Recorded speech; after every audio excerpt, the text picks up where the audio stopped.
some of the jungles to the around Camp Righteous, and to the east and slightly south, you had come across an opening which led down into what appears to be some type of dungeon complex. And here you had encountered some mummified bodies and a scroll which had a poem on it.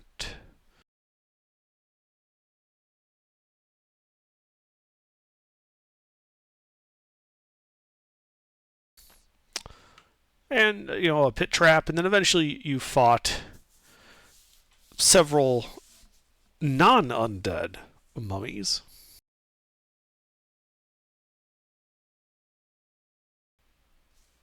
And then retreated after the room filled with poison gas when you opened up the chest.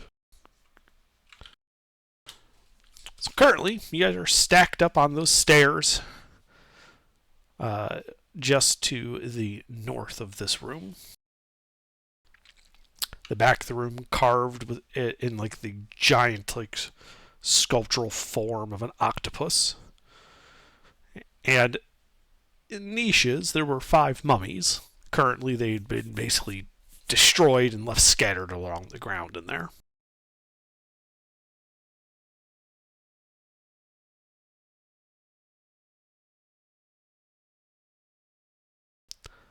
So, what would you guys like to do?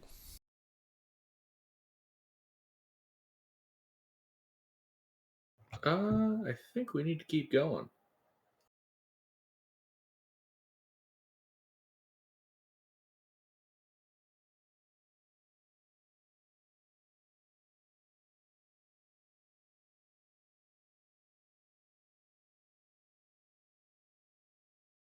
I will second that opinion.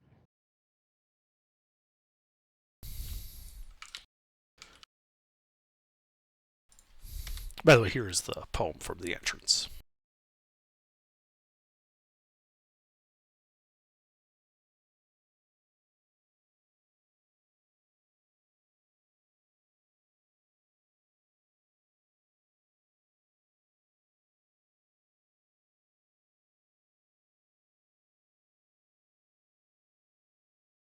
All right. Yeah, you said that there was a series of magical daggers in there, yeah? Yeah, the chest contained a key and 3 magic daggers. Mm. Alrighty. Let's what kind of magic daggers do we have? Does anybody know identify? No.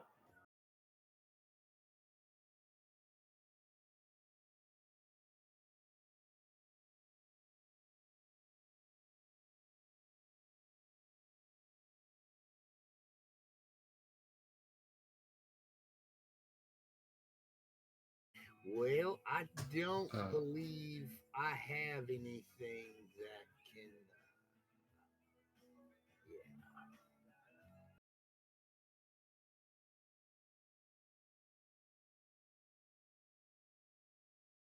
Under what should I call the key?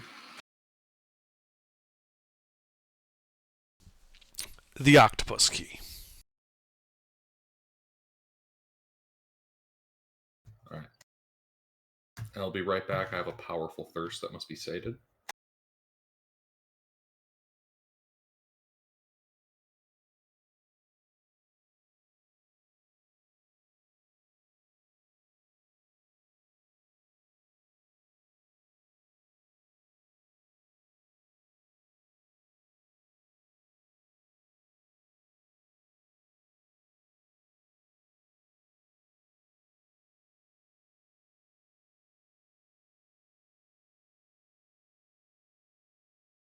So, I don't think I have anything to identify what kind of daggers these are without picking them up and opening them. I'm back. Alright. So, Well, we got the treasure from there. So, has the toxic cloud dissipated? After about a minute or so, yeah, the toxic cloud begins to dissipate.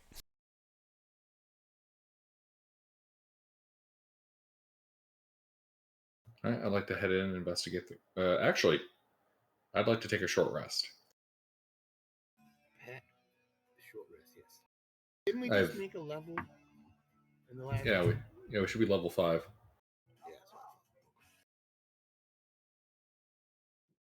Yeah, test the blade against a mini-armed monster. Test mind against maze of bone. Test heart against a true fair temptress. And breathe water. We kind of solved the riddle, Mister. Remember that's right.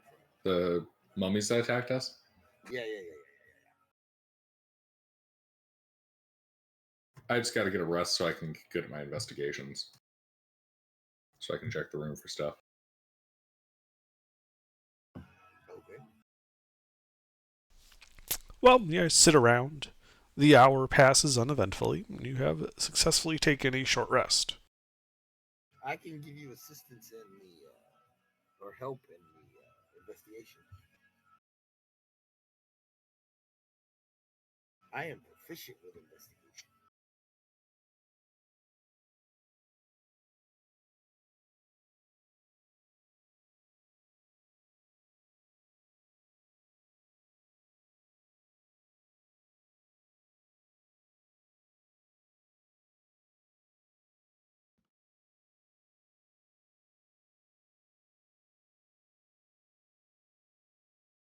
One moment.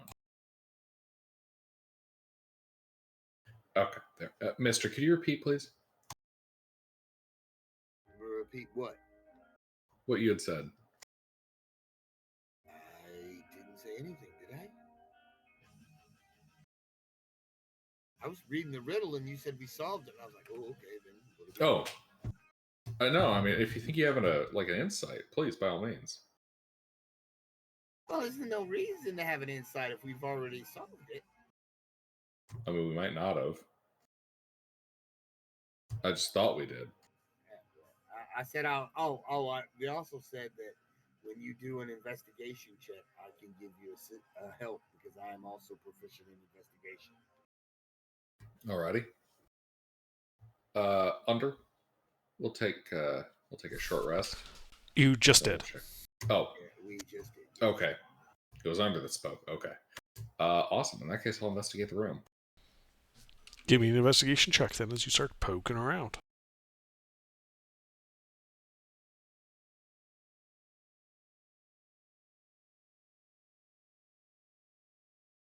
Alright, so you're poking around. You don't see any, you don't find any evidence of, secret doors or traps besides the chest, which was obviously rigged with some type of poison gas trap. The mummies, as you kind of look at them, you realize that they aren't like your typical desiccated mummies. These look more like, flesh golem type stuff.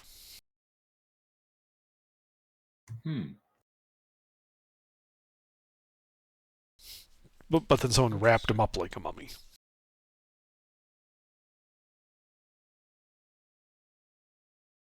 Interesting. Which is why none of your anti-undead stuff worked on him.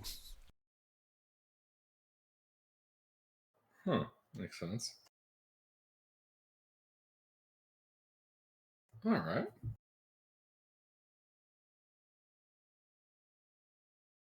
I do believe then that we can proceed. So you're going to head down the stairs to the east of this room? Yes. Alright. Well, the 10-foot wide stairs goes down another 10 feet before the hall turns another 45 degrees and heads due east for about 30 feet. At the end of which you can see another set of stairs descending, this time to the northeast. This hallway is laid out in a mosaic of like schematics of people and emphasizing their brains. Almost like anatomical diagrams, but in a mosaic form on the floor.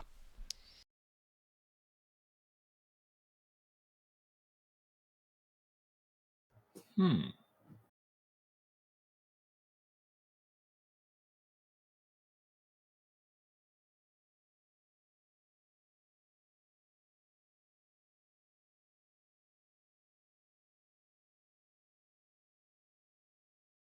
Interesting. We have to use our brains. Shit. I mean, I'm not dumb, but I'm not brilliant either. I'm a paladin. I don't use my brain for things.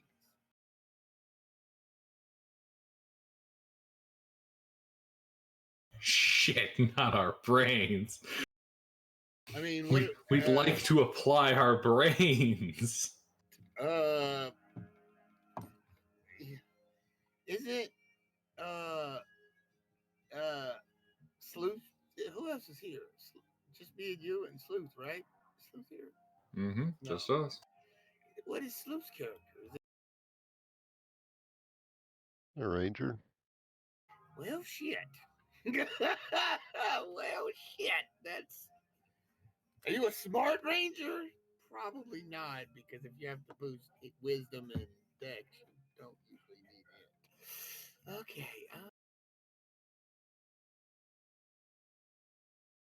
So, do you want to dumb this down and do it? Just hit it till it dies?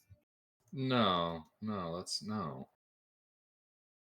I'm drawing a blank on what we should do.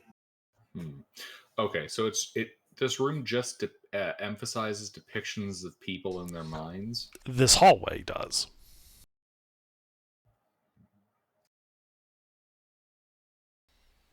It is a 10-foot wide, 30-foot long hallway.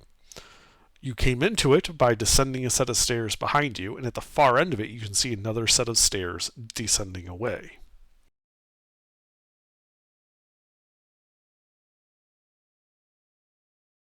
Weird. I'm gonna scan the room, like looking around it, trying to get a good feel for it. Okay, make a perception check.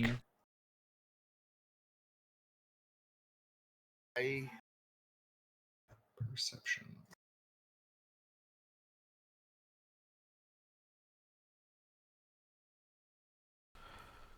So, the mosaic floor is a bit unusual, being, the anatomical diagrams on it. The walls and ceiling are just the normal block stone construction you've seen here, slightly damp due to the fact of the high water table in this part of the world. Bit of a musty smell going on. So, what are the mosaics depicting on the floor? An anatomical diagram focusing on the brain.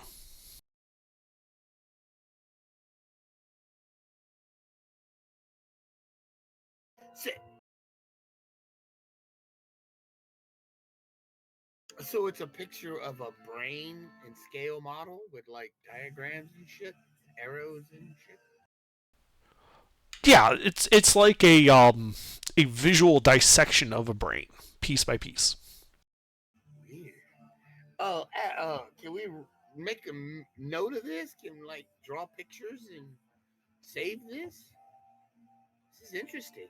I want to learn more about this. Presumably, do any of you have anything to write it down with? I am looking.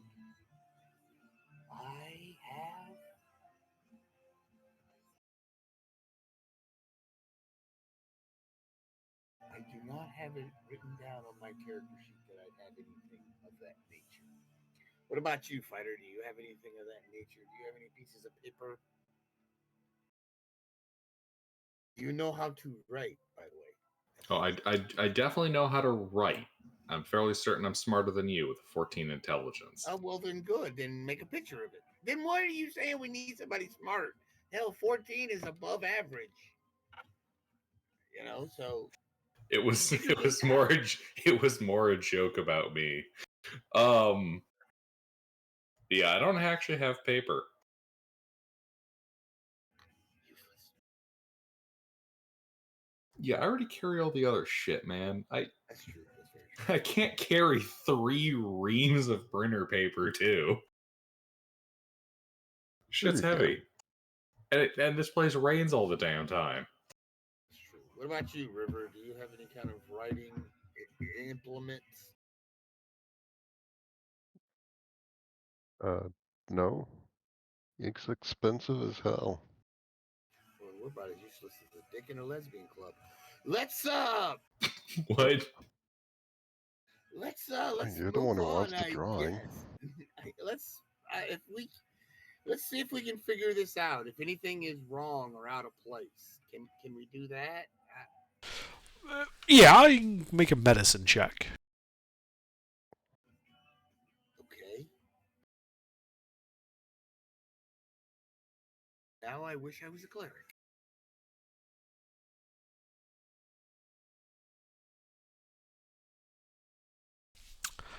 I mean, as far as you know, it looks correct.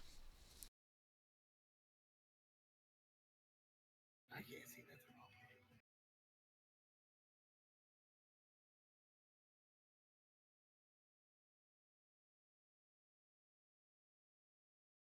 Now, see, one of the other party members is going to be here, and that's going to be really interesting. And they was going to wish they would have been here, and we get to rub it in their faces anyway. So, I guess we could just move on, I suppose, because I'm not exactly sure what we do in the brain room. It's a hallway. I think we might just be able to, walk. Okay. Although I have a sneaking suspicion the floor will drop on us. Is the brain, like, is it etched into the hallway, or is it, like, painted on? It's a mosaic.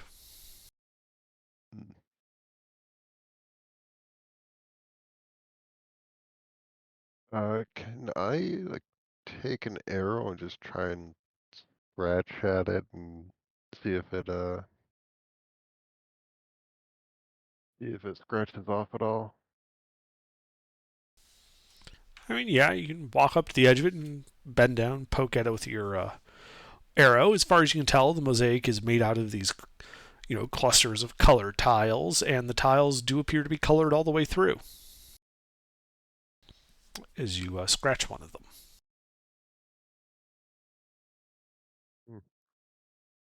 Um,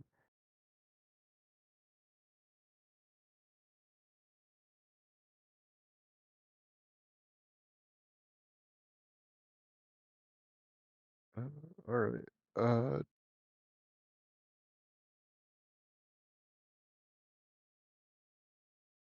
Anyone have ideas, or?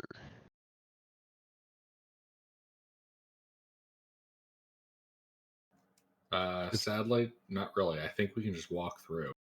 Although I'd mind the floor. Yeah, I'm going to just take my 10-foot pole and give a few firm taps to see if the floor sounds weird or anything. Floor, walls, ceiling, if it's low enough. Yeah, you give the floor a good old smack with the pole, the walls, the ceiling. The walls and ceiling seem solid enough, but the floor, as you hit it, you can almost see the floor kind of flex a little.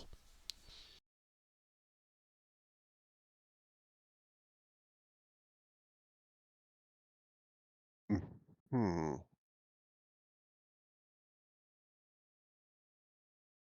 Which is not what tiles tend to do.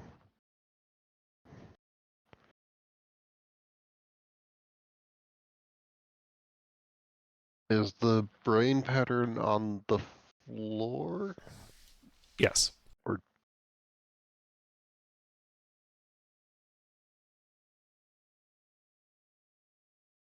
alright, I'm gonna just slowly put some weight on it, just take a step into the part where it's flexing and see if it can hold weight.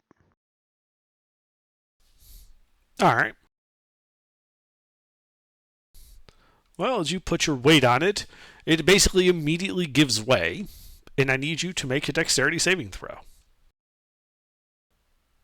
Because you were taking cautious, I would say you have advantage on it.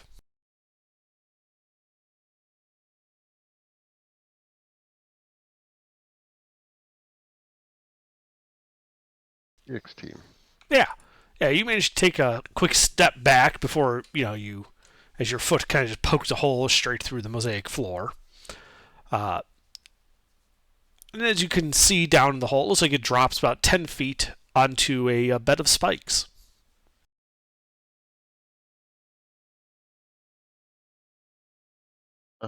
Huh. Um.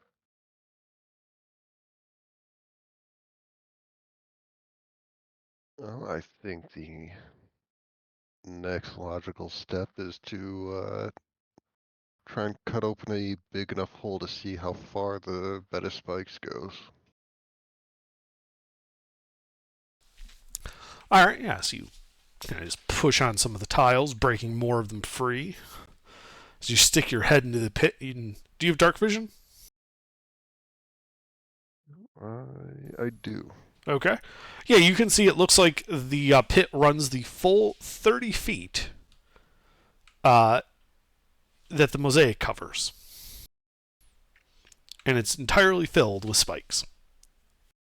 And it goes like wall to wall. Yes, there's no ledge on the sides. Yeah, Giuseppe, that's what he's looking at.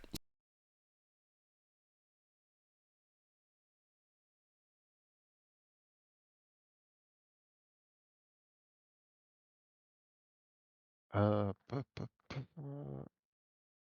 all right. Idea.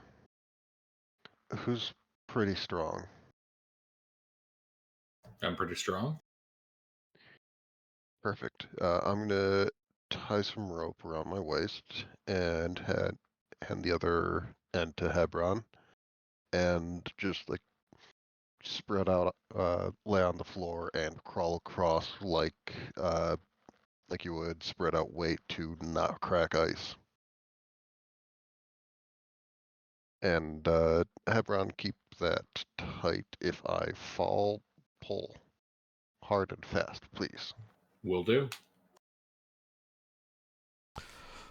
Okay. Well, you shimmy out onto the floor, which immediately gives way under you. It does not take much weight at all. And I guess I'll need a strength athletics check from Hebron to see if he can pull you up fast enough with that rope for you to avoid landing in the spikes. Come on, Hebron. 3, 3, 3. Yeah, you're able to hoist him back. There's now a, like 10, 5 foot wide, 5 foot long hole in the floor in front of you guys.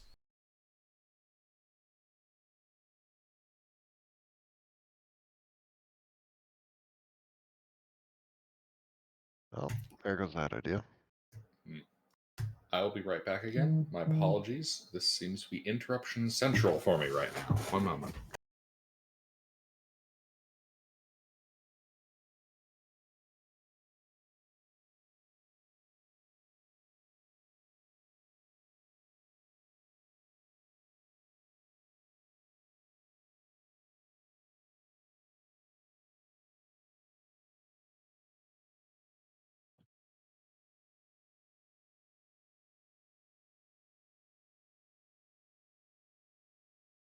I don't suppose you have any ideas for this, Grim, do you? I don't even know what we're doing. Was it 10 foot wide, 30 foot, uh, yeah, 30 foot to the end hallway, floors made out of tiles with a pattern of a brain, and the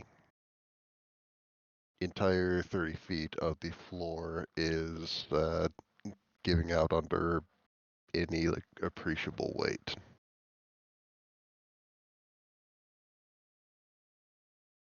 What are the walls Into made out of? stone block. Try hammering a python in between the cracks of the block. I'm back. Do you do that? Yeah, I try hammering a python in between the cracks of the blocks of the wall. Yeah, the piton goes in. All right. Well, I reach over the pit a couple feet, as far out as I can, and hammer another one in. Okay. Tie a rope to them. How many pitons Hang do you on. got? 40. Okay. That's good. 'Cause it's a 30-foot long pit. Mm-hmm. How big are the blocks on the wall? They're like bricks. Oh, that actually doesn't narrow it down. So about 2 inches tall, 6 inches across. Oh, okay. So standard mason brick. Gotcha. Well, in that case, then I just go every probably 2 feet because that's about how far I can really reach. So 15 pythons. Just Yep. make a belaying line to walk across or climb across against the wall. Sure, you can do that. Yep. Tink, tink, tink, tink, tink. And yeah, eventually you have this belaying line across this mosaic. You're now standing at the top of a 10-foot flight of stairs. At the bottom I of it, climb all the way back across, and then gesture for somebody else to go first. I go first. okay. I know what my job is. Uh-huh. So you go across. You're at the top of a 10-foot flight of stairs. At the bottom, you can see a hallway leading away to the northeast.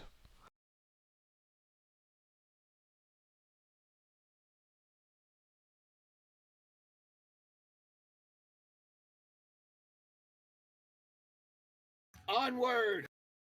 Yeah, Okay. we advance. All right, you descend the treacherous steps. And at the bottom, you find that this is a 10-foot wide hall. It goes 30 feet to another set of stairs that ascend. In the middle of the floor is a T intersection, where you could also turn to the southeast.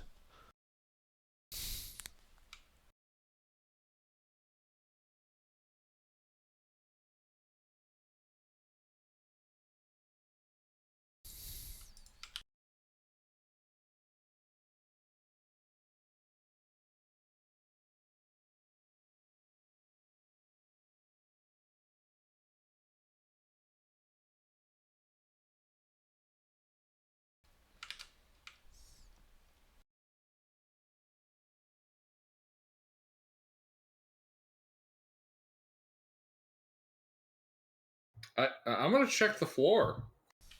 Make an investigation check. Let me rephrase that. I take my 10-foot pole and I stab the floor. Okay.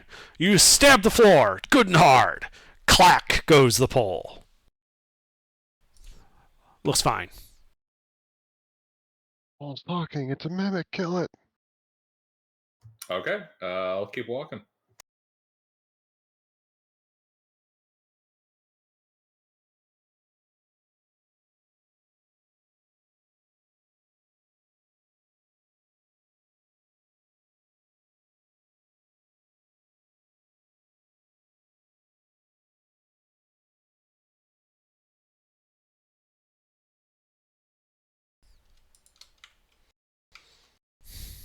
Okay. One moment.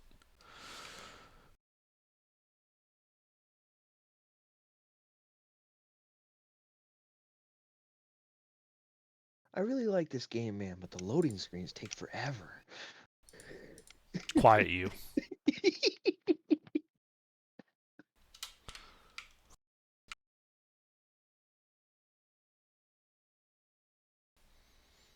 So as you get to that middle of the T intersection, to your right is a solid stone door with 2 keyholes in it.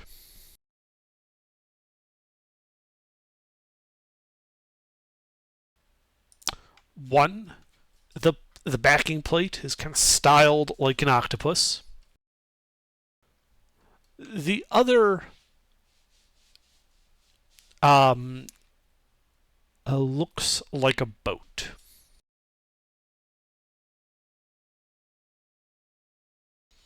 I'm sorry, not a boat, a scroll.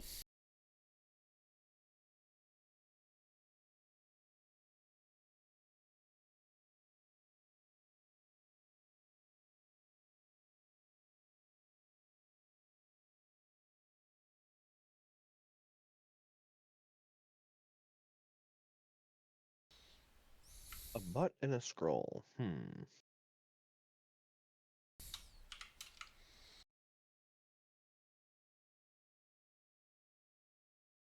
What do you think, Mr. Grimm?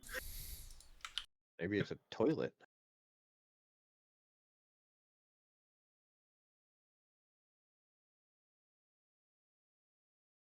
Well, I'll check it for traps.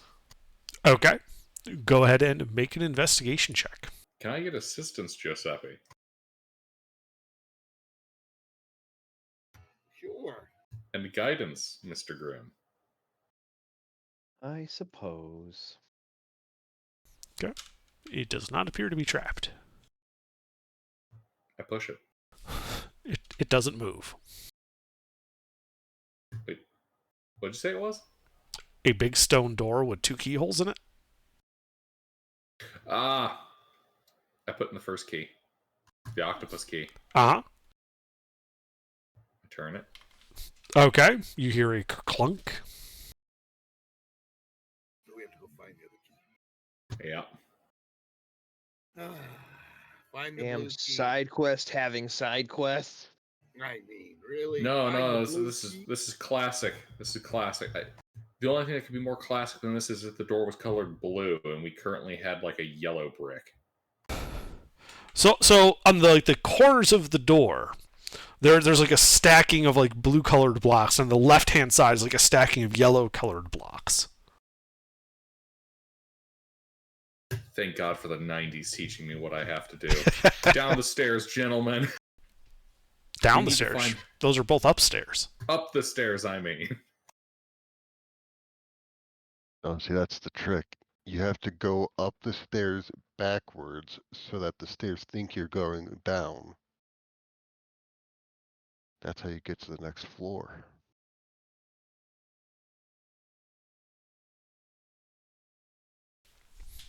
All right.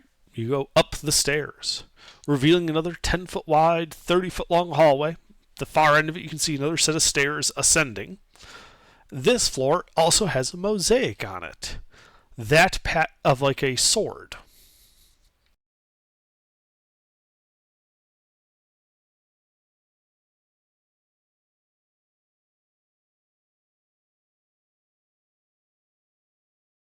A sword. A sword. A sword. I tap it with my glowing longsword. Okay. Tap, tap, tap. Nothing happens. Alright. I begin ritual casting detect magic, which for Mr. Grimm is crossing his arms and looking very stern for 10 minutes straight without blinking. All right. Gentlemen. You scowl. Yeah, you just scowl at this this floor. You don't detect any magic.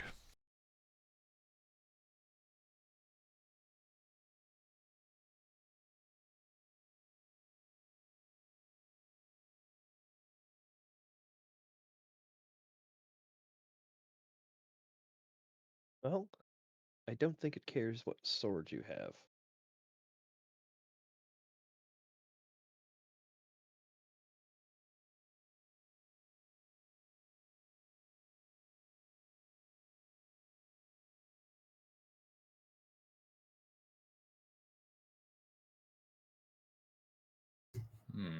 What do you think it is then?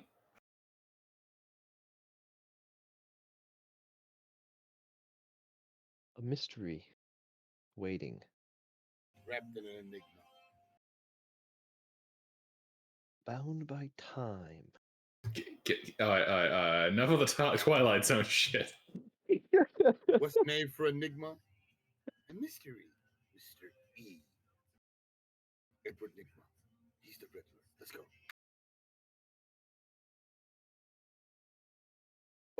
That's true. Batman and Robin. You know, I'm gonna give the ground a good stomping. Just gonna make sure it's not like actually also a pit, like almost every other section of floor has been. All right, so you're stomping on this with some weight, yeah? Oh yeah. Yeah. As you stomp on it, it splits right in the middle, and you begin to fall. Deck save. You have advantage because you obviously were expecting this.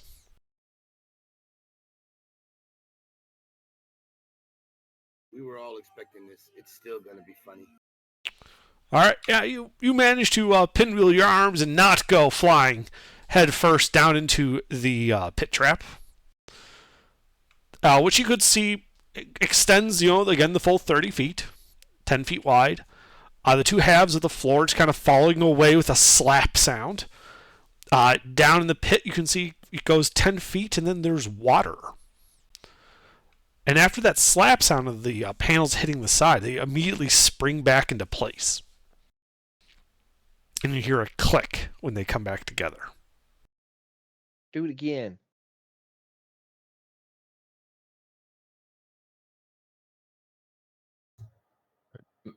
Okay, so this time under, I am going to have my hands right at the edge and put all my weight. That way it triggers the trap, but I end up falling and grabbing the ledge.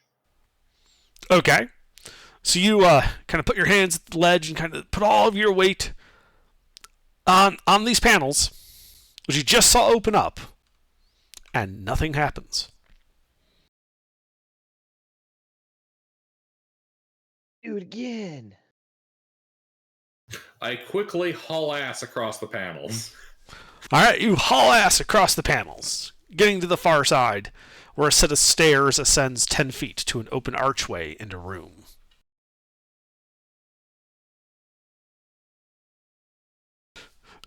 So, Hebron's on the far side of this. What are the rest of you doing?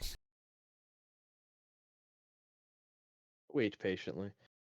He can figure out the puzzle on the other side.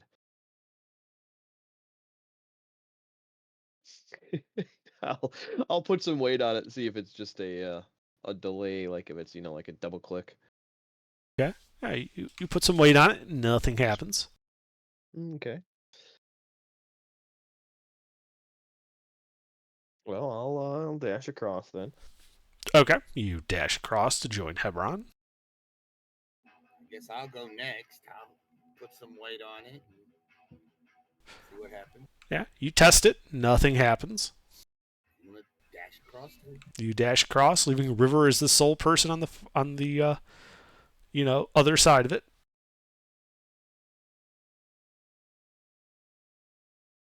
I can run across too.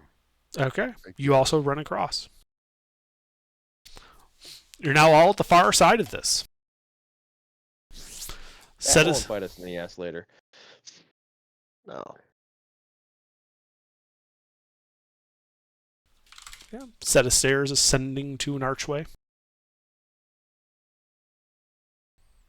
And opening up into a room.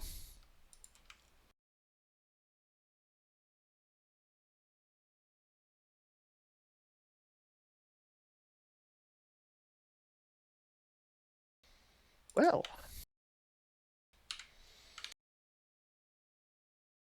Onward. All right.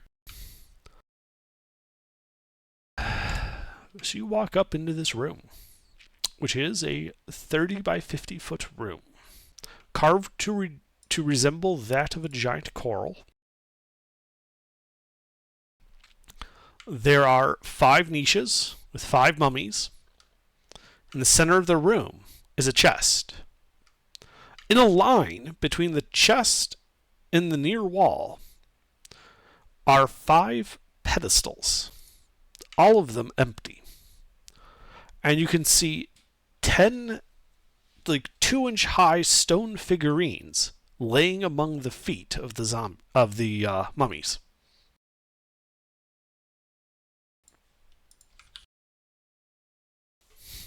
The far end of the room, the opposite end of the room, you can see another archway and a set of stairs ascending.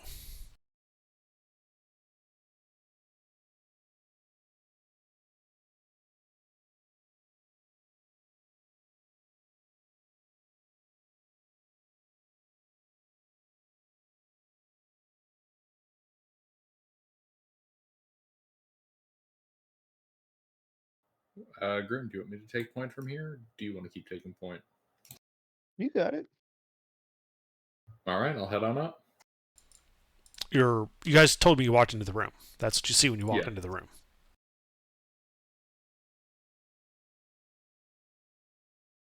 I shall investigate the room if I could get assistance and guidance.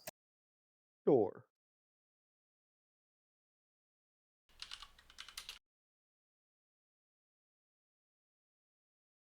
Mister? Assistance? Yeah, sure. Why All right, I check the room. All right, so you're checking the room, and the chest, appears to have a lid and could be opened. The mummies look like wrapped up corpses. There are 10 2-inch high figurines on the floor at the feet of the mummy. That of a feather, a wave, a boat, a wolf, a butterfly, an octopus, a pine tree, a mermaid, a coral, and an acorn. And as you're looking, you realize there's also some writing on the wall, faded as if it's been here for a while. You brush away some of the dust and are able to read it. And it says, "Only the faithful can pass without harm. Remember the way of the dead."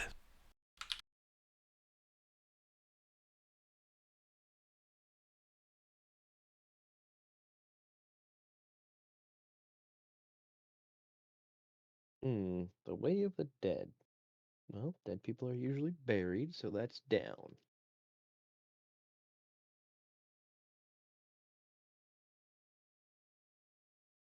But they also can't move themselves down, so someone else will have to put whoever goes. Never mind. Alright, you want me to put you down? I can, I guess. Grim pulls out a 357. Way ahead of you. Think of the rabbits.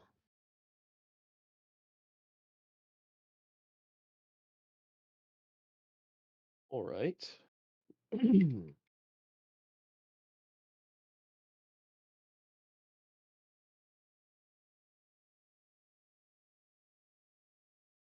So under what are the 5 circles between the middle and the The back 5 wall? pedestals I described. Okay. I'll take a closer look at the mummies. See if there's Okay. anything to distinguish them from each other. Sure, make an investigation check.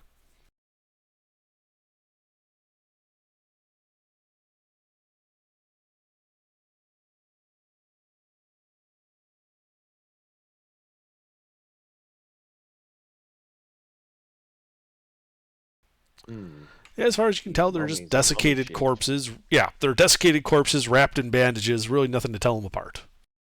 Okay.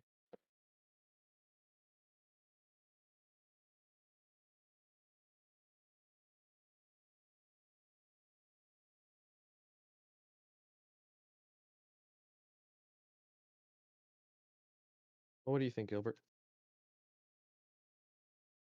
Hmm.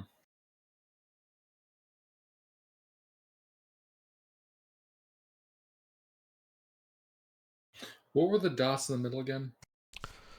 The pedestals. And we can walk around them and get to the other stairs. There's nothing impeding us. Yes. Maybe we need something from another room for this room.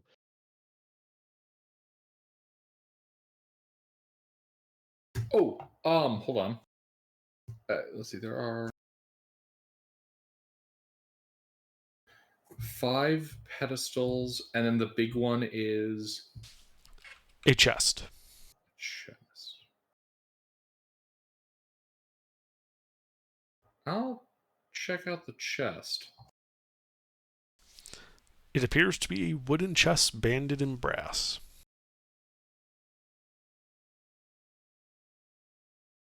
Any sign of traps?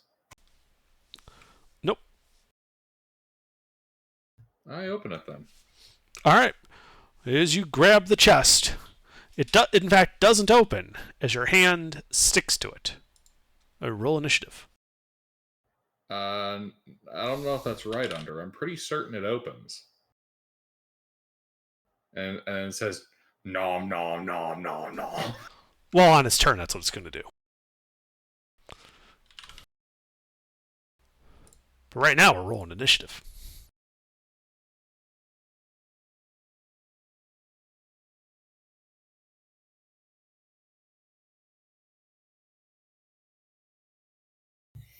Hey, I go before this fucker.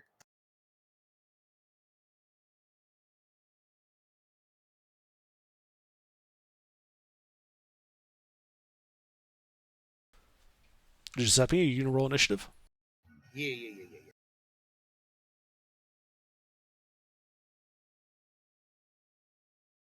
Burger, is that +5 dex, jack of all trades, and alert? +6 dex. Oh yeah, that's right. We have the boosted dex. Holy crap!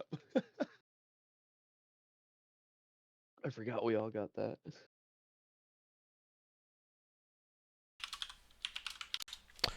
I'm All sitting right. there like 11. Fuck. River, do you have anything that prevents a surprise? I do have alert. Oh, there you go. What do you do on your turn? I'm going to shoot the mimic. Okay. Roll to hit. Hebron isn't melee, so sharpshooter shot. Let's go gambling. Okay. 2 hits. One's a crit. Uh,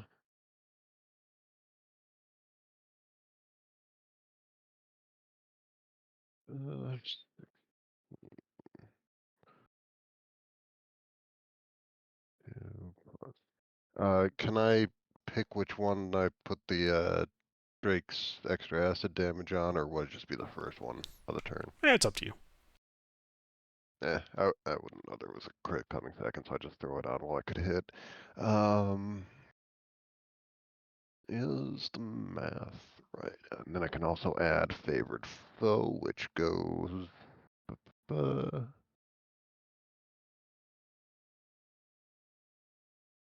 time I hit it on a marked turn. 53 damage. Okay, yeah, as you just bloody it in your 2 blows. And I'm gonna have the Drake go and bite it too. Okay. Roll to hit.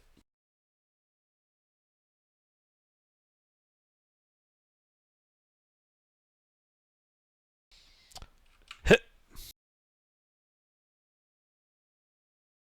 Nom nom. Yep, as the Drake bites it, the Drake is also grappled by it as its jaws get stuck to it. Mission accomplished. We're dug in. That's my turn. All right.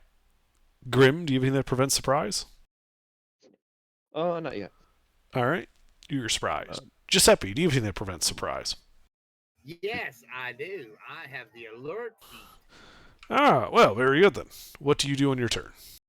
Well, since I'm gonna strike the monster, since it's in combat with what you call it?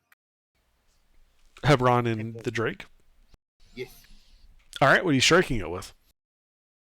A whip, so I can stay back. Okay. Roll to hit.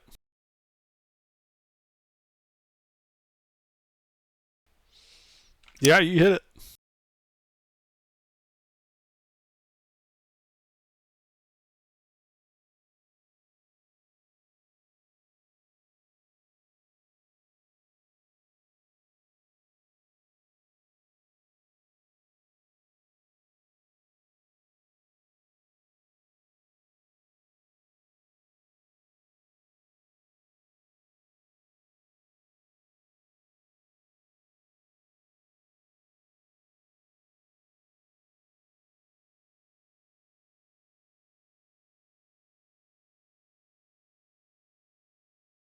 19 points radiant and piercing damage.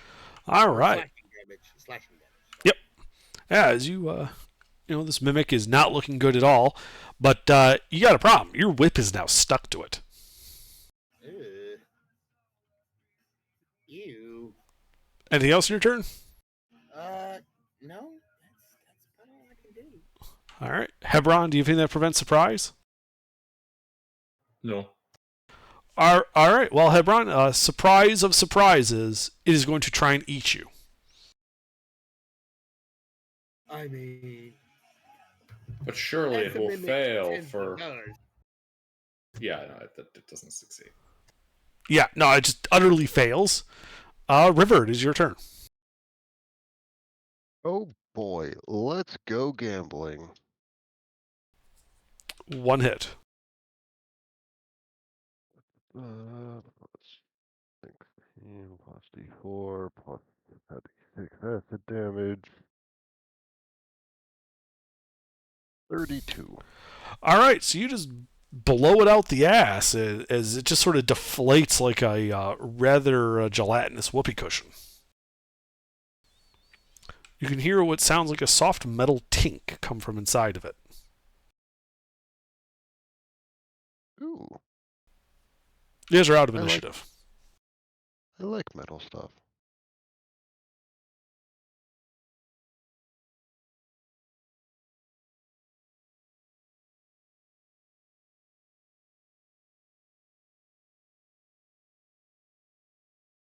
Well, if nobody else is going to, I'll poke around and see what that metal tink was. Okay, yeah, you start reaching into the guts of the mimic, pulling out a key and a what looks to be tin scroll tube. Was that 10 TIN or 10 TEN? Tin, as in the metal. I was thinking because I heard you say but I heard 10 TEN as well. So it's like is there like a 10 written on it or something? It is this. This is a top level scroll. 10 out of 10. yeah, that's what I was thinking. I'm like, that's weird, but okay, whatever.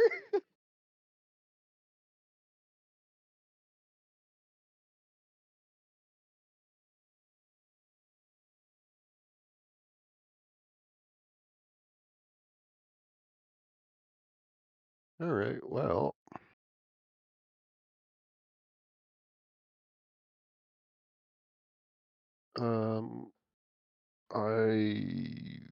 Do we still have detect magic up? Nah, at this point, I can recast it though. Are you gonna be glaring grimly at the scroll tube for the next 10 minutes? Yep. I'm giving it a stern stare down. With my arms crossed and my eyes unblinking. Indeed.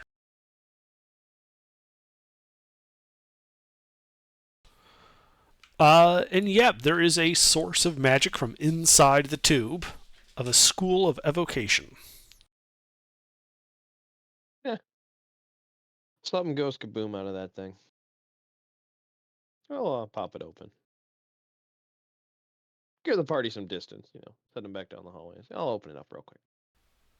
All right, you pop the top, and inside you can see a furled up scroll. All right, I pull it out and unfurl it to see what it says. Okay, this appears to be a scroll of wall of water. Yuck. And then roll it back up. Put it back in the tube. Yeet it in the backpack. All right.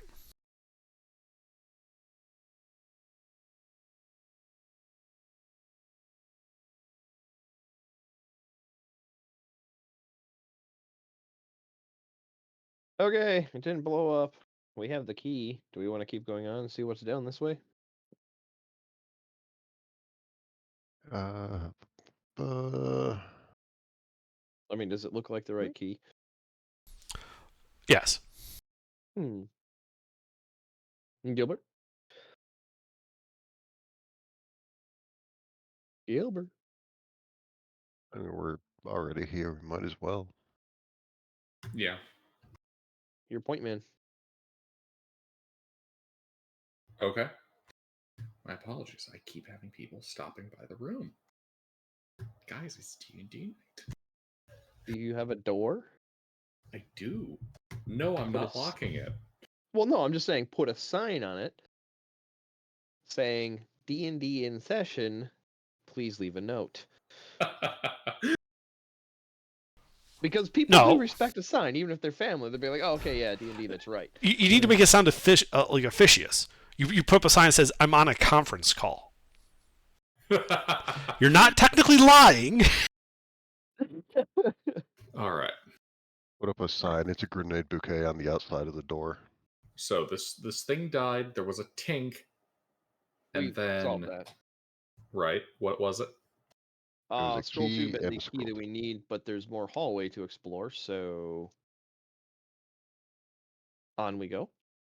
Yes. Although I'm fairly certain this will just take us around to the start. It's a big circle. But yeah, let's double check.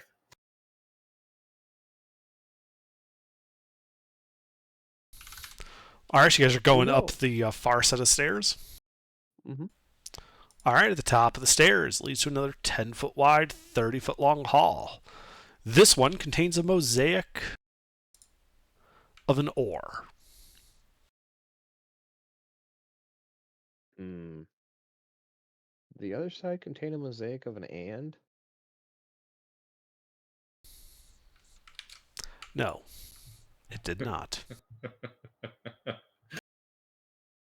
Doom logic for you.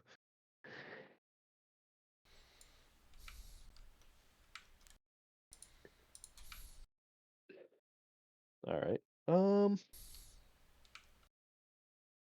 And then it, math checks out. It looks like we're about back where we started from the other side.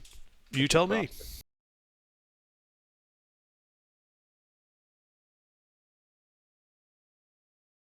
I hit the ground really I'm hard. asking you about my character's knowledge when I say that.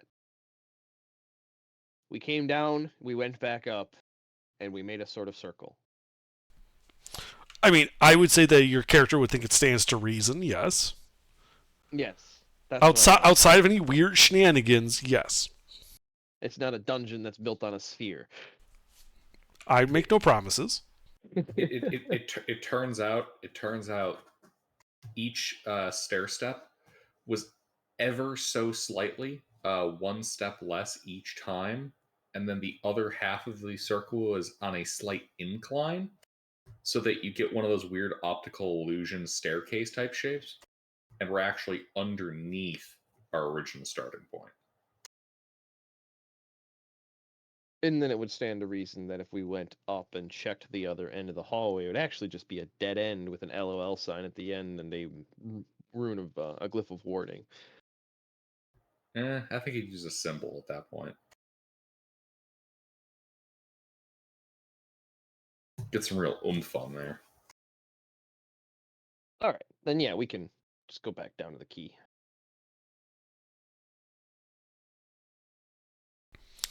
So who's going first?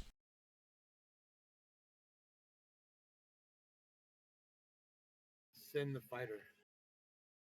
What do you mean, who's going first? Who's already on first? No, we're not doing that bit. I advance. Okay. So you go back down the steps, cross the pillar room to the other steps, down to the 10 by 30 foot hall in the with the mosaic of a sword on it. You're just crossing this? I'm gonna hit. Springy. Yeah, I'm hitting the ground really hard. All Doing right. that same thing where I grab the ledge and whatnot. Uh-huh.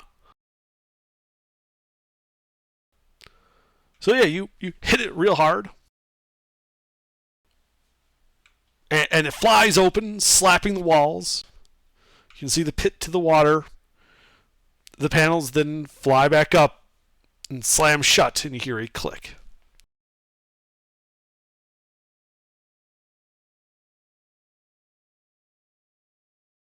Across we go. Okay. You all cross it and go down to the door.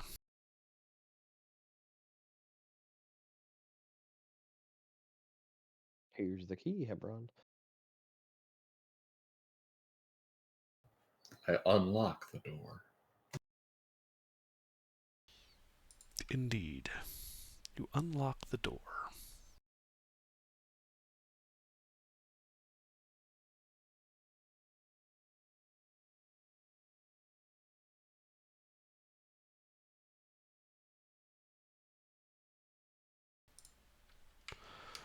Inside this room, which is a 30-foot across, 50-foot deep room, the walls are patterned with mermaids.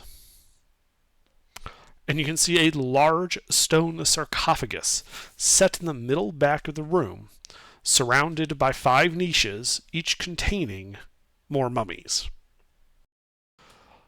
To the left, as you enter, is another chest set on the ground. And to the right, some empty urns.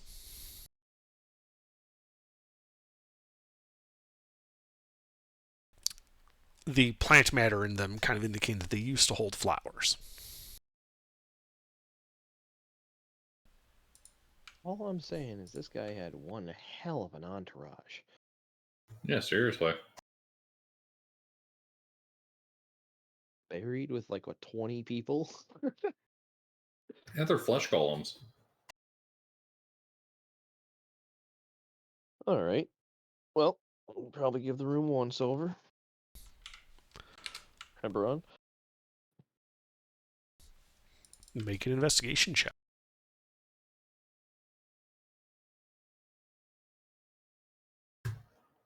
Giuseppe, assistance. Grim, guidance. Yep. Mister? Yeah.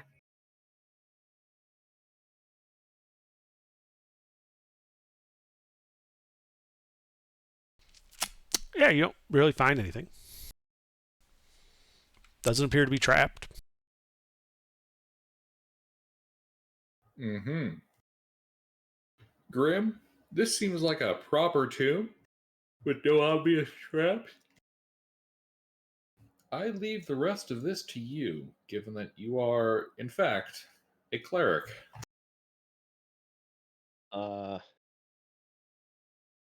That's like asking a dentist to sew your arm shut. I'm not that kind of cleric.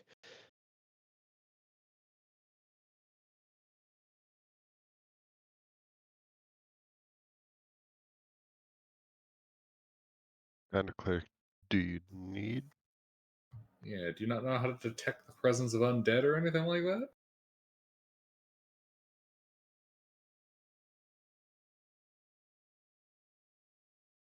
I mean, are you talking about the first level spell Detect Evil and Good?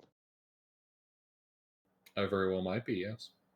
Well, I mean, typically my method of detecting undead is just pissing them off. Hey, we're great at that. Yeah. I politely knock on the sarcophagus. Anybody home? Clunk, clunk, Excuse clunk. me. We've been trying to reach you about your tomb's extended warranty.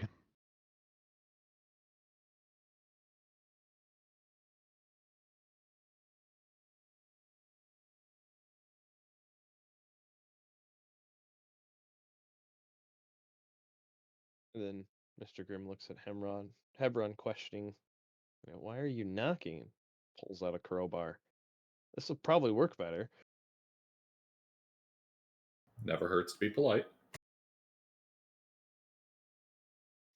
They're dead. I'm sure many a Tomb Raider said that before, the tomb got them. That's why you have me. I thought you weren't that kind of cleric. I'm a combat cleric.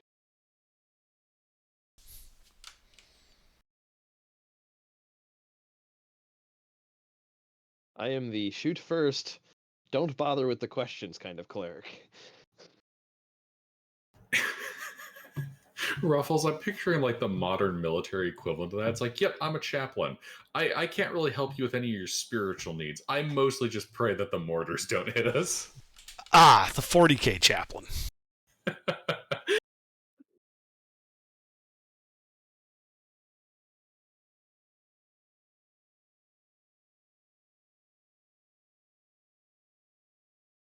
All right. I would like to, as politely as possible, pry the sarcophagus open. How exactly does one politely pry open a sarcophagus? He swings twice with the hammer instead of once to get the tip in. It's By tink being- instead of punk. Exactly. He's got the right idea. Okay. Well, go ahead and give me a strength athletics check.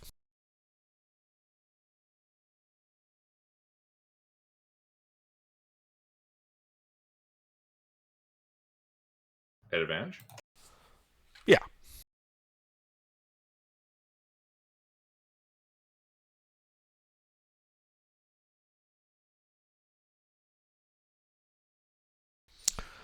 All right. So Mike. you Go ahead, gently lift the top of the sarcophagus and slide it over as you realize that it does, in fact, not have a body inside, but is, in fact, a set of stairs descending 20 feet to a hallway leading underneath the floor to the northwest. Wait. So we have to go all the way to the top to go down the stairs? What? What? You're at the lowest point so far. And the stairs inside the sarcophagus descend even further. No, just the way the arrows are drawn on the map. Narrow points to the bottom. Yeah, so we'd have to go to the top of the room, southeast, to get to the stairs. Yes, you have to go in front of the mummies to get to the stairs. That's what I was pointing out. I was like, oh wait, the stairs go the other way. Fuck.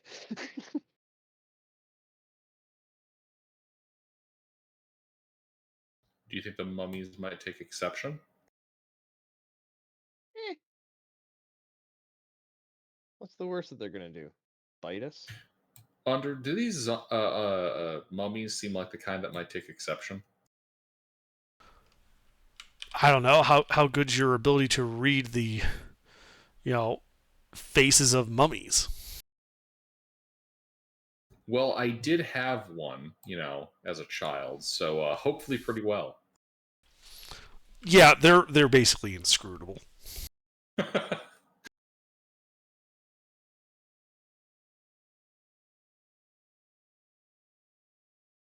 Damn. Never could get a read on Mother.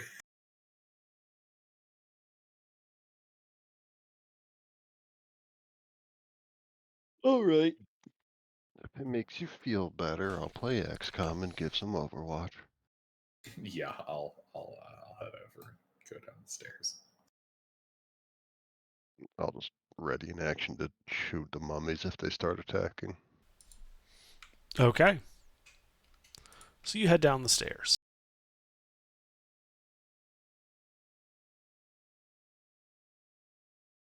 So these aren't exceptional mummies. Perhaps them not attacking us is what makes them exceptional. They're exceptionally good judges of our character. Then Mr. Grimm walks in front of him. Do what? If they were good judges of character, they would have jumped you ages ago. I know, right? So you get to the bottom of the steps, Gilbert, and you have dark vision? No, I have a glowing sword. How far does that go? I mean, that's just as good. 2020? Like cantrip. So you can see that there is a hall here. It goes the 40 feet that you light up and continues.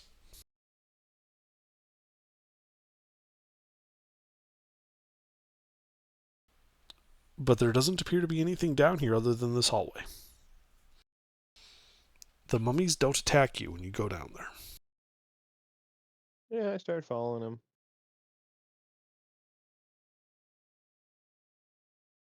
Yeah, might as well tag along. Yeah, plugging and chugging.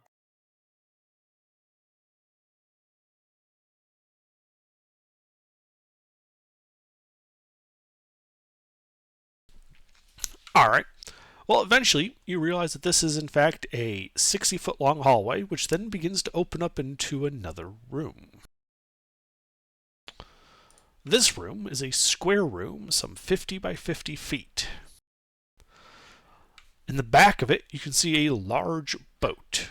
And in the center, 2 more sarcophagi. Along the right wall are 5 2-inch figures carved of bone, as well as a gilded wooden shrine box.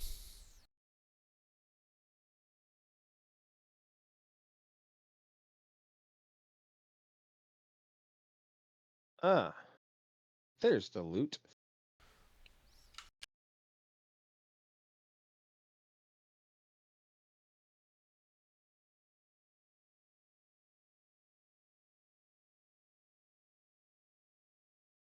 You want to tech that for magic? Sure. I walked. Fast. Yeah, I'll recast it.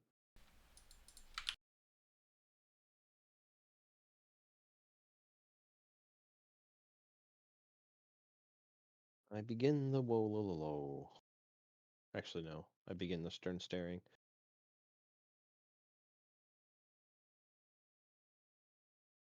This character neither woes nor lows.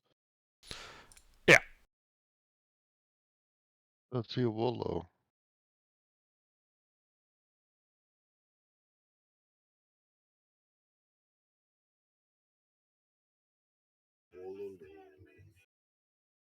Well, he really doesn't care about converting people to his faith.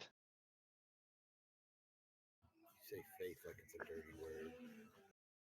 No, I say faith as if it's sarcastic to Mr. Grimm. Like I said, not that kind of cleric.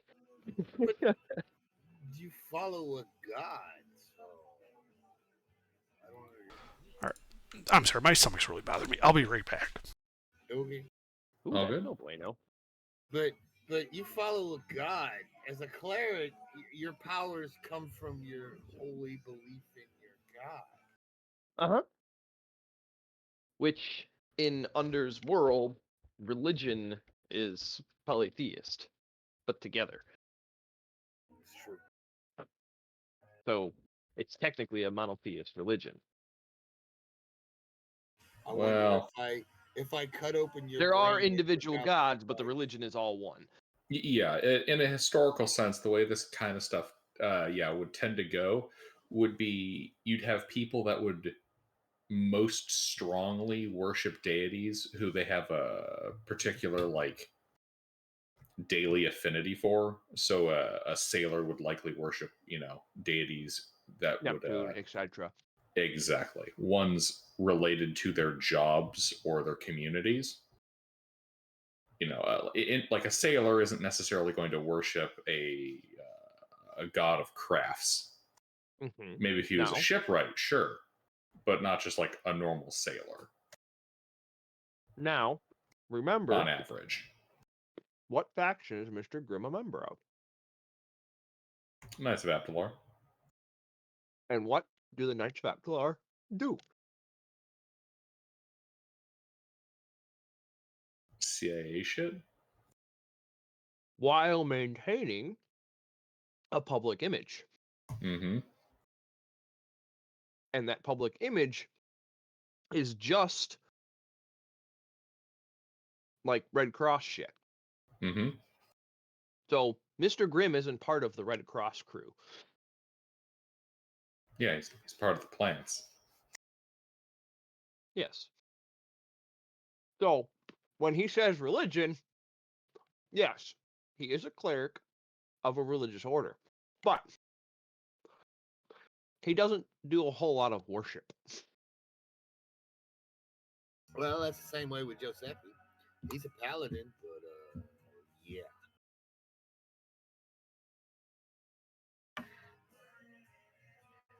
I mean, I'm also a faction agent. That's my background. He's from a special branch of the church. I took Far Traveler this time around. Oh, that was a fun one. That is a fun one. I took faction agent this time with Giuseppe because it fits his whole Holy Warriors aesthetic.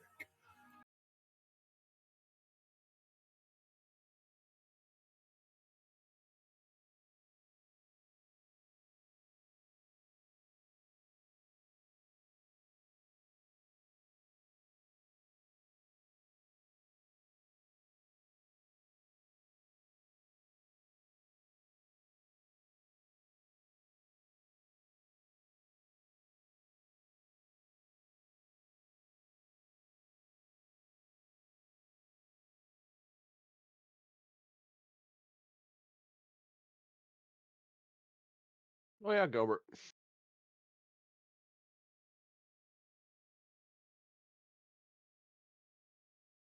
Yeah, but I'm saving it. saving it? What? Direct the message. Like you built.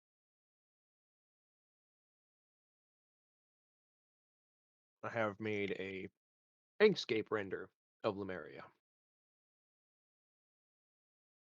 And then I took it. What? Very nice. Incarnate. Mister, when's the last time I kissed her?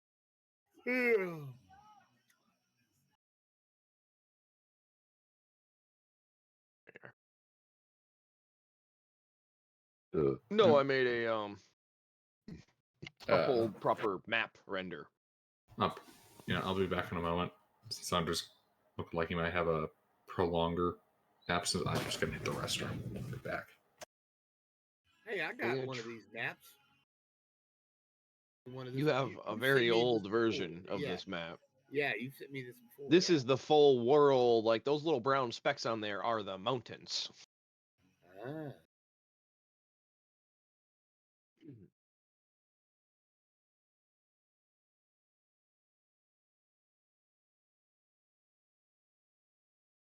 This is the world as your characters are familiar with it. So there are things that are not on the map, and obviously I don't have any rivers or anything on there because it's just a world scale map. So,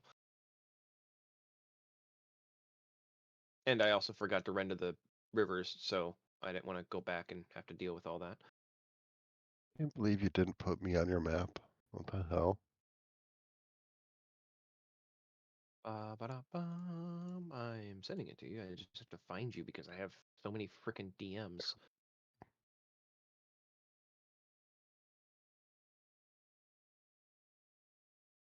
So, like, yeah, some of the borders you can see are kind of weavy, and that's because they're following a river.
All right, I'm back. Sorry about that. Gilbert stepped aside as well.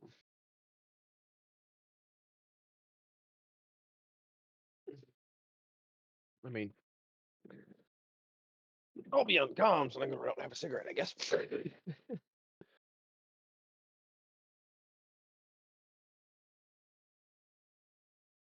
So, now Helldivers will cook a GPU.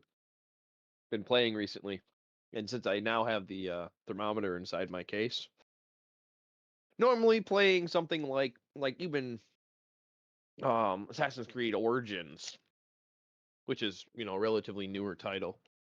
The internal ambient temperature gets up to like 90 Fahrenheit, like the air temperature, and that's it. Playing Helldivers, the air temp gets up to 115 degrees Fahrenheit. My GPU and CPU are fine. They're shedding the heat just fine. But dear God, does the air get warm in there? Homesty. Yep. Yeah. So it goes back to remember the early 2000s under when you could use your computer as a space heater? Yeah. Basically, I have that. If I just run Helldivers and my computer turns into a space heater. Nice.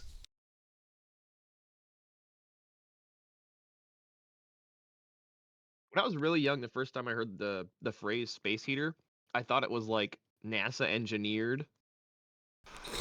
To heat up space. Yes. Well, because spaceship, like I'm talking like 8 or 9 years old. Like the first time I heard it as space heater, I was like, oh, it's a space heater. It's from space.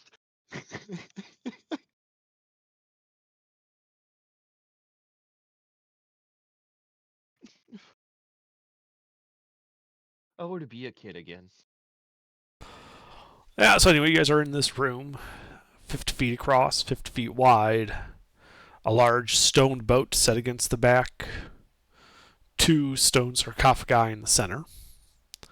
Along the right are 5 2-foot figurines carved in bone, and to your left, a gilded wooden shrine box, about 5 feet to a side. There is a. Wait. Did you say there's a stone boat? Yes, it is a boat made out of stone. Carved.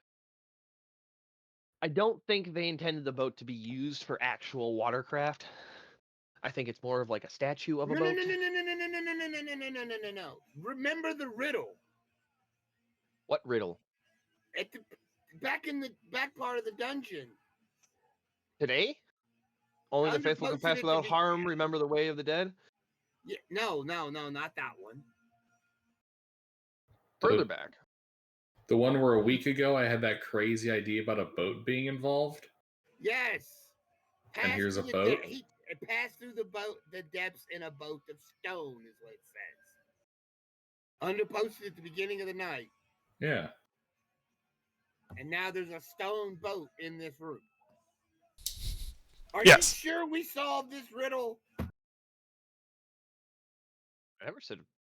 I thought we had previously done so, but then at the start of the session, you raised a good point, and I was dissuaded from my belief. Okay, yeah, pass Okay, because we came up on a test mind against a maze of bone. We came up on a. That was a. Well, no. The first line is past the depths in a boat of stone. We're at that part. Therefore, the rest of it comes after. All right. So Garrett, I'm casting Detect Magic while they're conversing to get that going. Mm-hmm. And there are 2 sources of magic, one inside each sarcophagus with no particular school. Additionally, we have those bone figurines.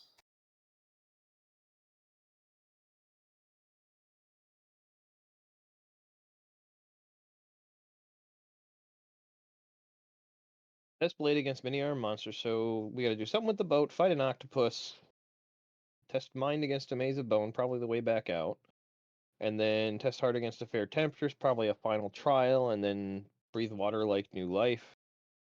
Permanent water breathing, maybe? I mean, just shooting from the hip on all that. Or will be reborn as a fish man. You have Sahoo getting your world under? Yes.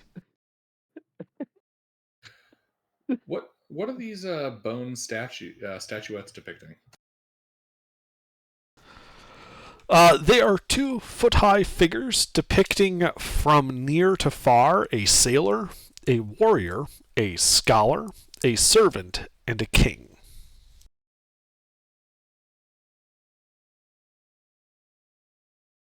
Sorry, list that for me again. I'll type it out for you. Oh, okay, that works too.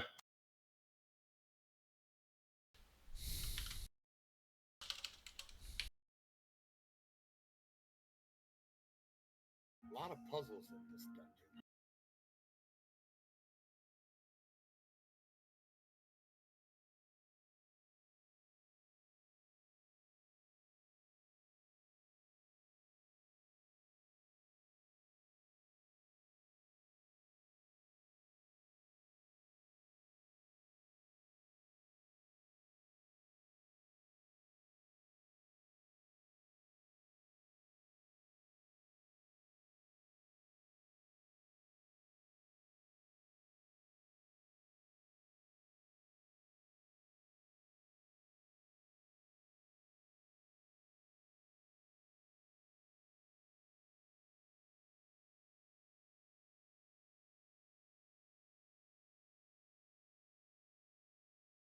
All right, people.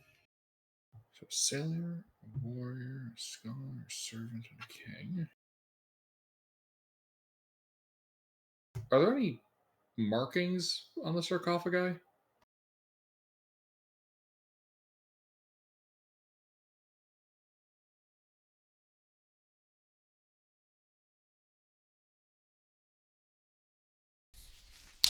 The tops are.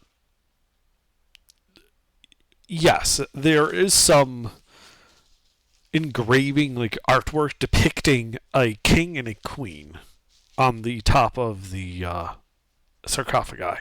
But these are like stylized depictions, not a true to life or true to scale. Gotcha. There's a boat, 2 sarcophagus. What else is in this room besides the sarcophagus and the 2 sarcophagus and the boat? So there's the 5 2-foot-tall bone figurines on the right, and to the left is a 5x5x5 gilded wooden shrine box. Well, I suppose we should check out that shrine box.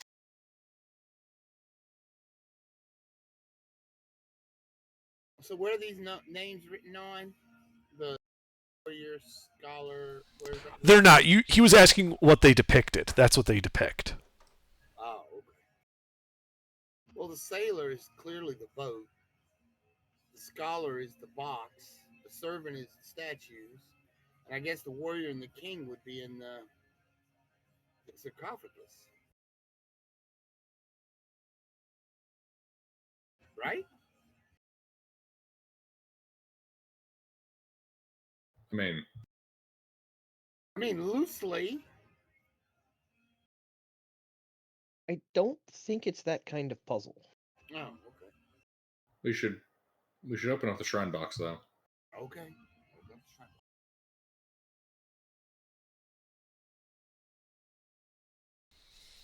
Okay, you open up the shrine box.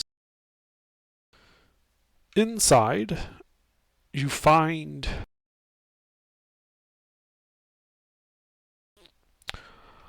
a bed of velvet and 150 diamonds laying there.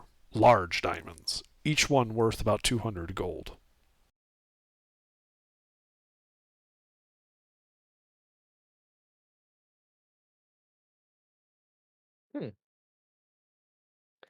Anything in there popping detect magic? Maybe the box Nope. is shielded? Okay. And the only magic is the 2 sarcophagus, right? Inside of them. There are 2 sources of magic inside the sarcophagi.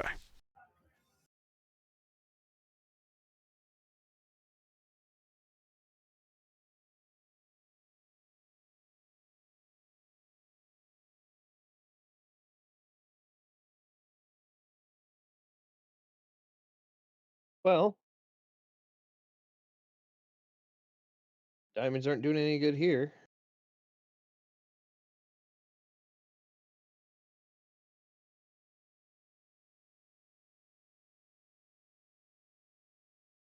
Bueller. I have no use for them. You're the cleric. I mean, yeah, the cleric's the only one that can use the diamonds.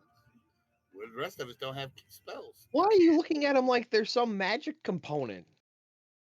because they are magic components. They're also just currency. Magical component currency. Money is magic. There's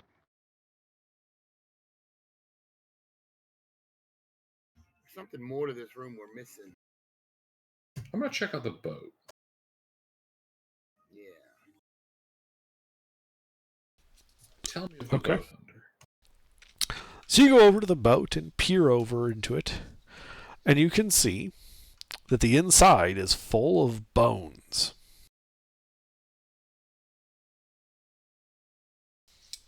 Not like intact skeletons nicely laid out or mummies. More like, someone took like a bucket of bones and just like upended it into the boat. What kind of bones? Humanoid, though not attached to anything. Yeah, well, that'd be rough. A rough interpretation of a maze of bones.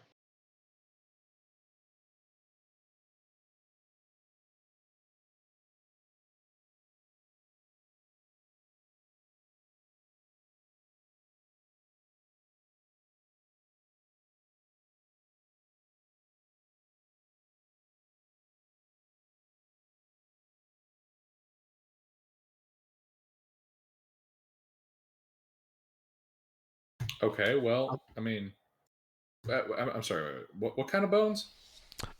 Humanoid, various humanoids. Okay.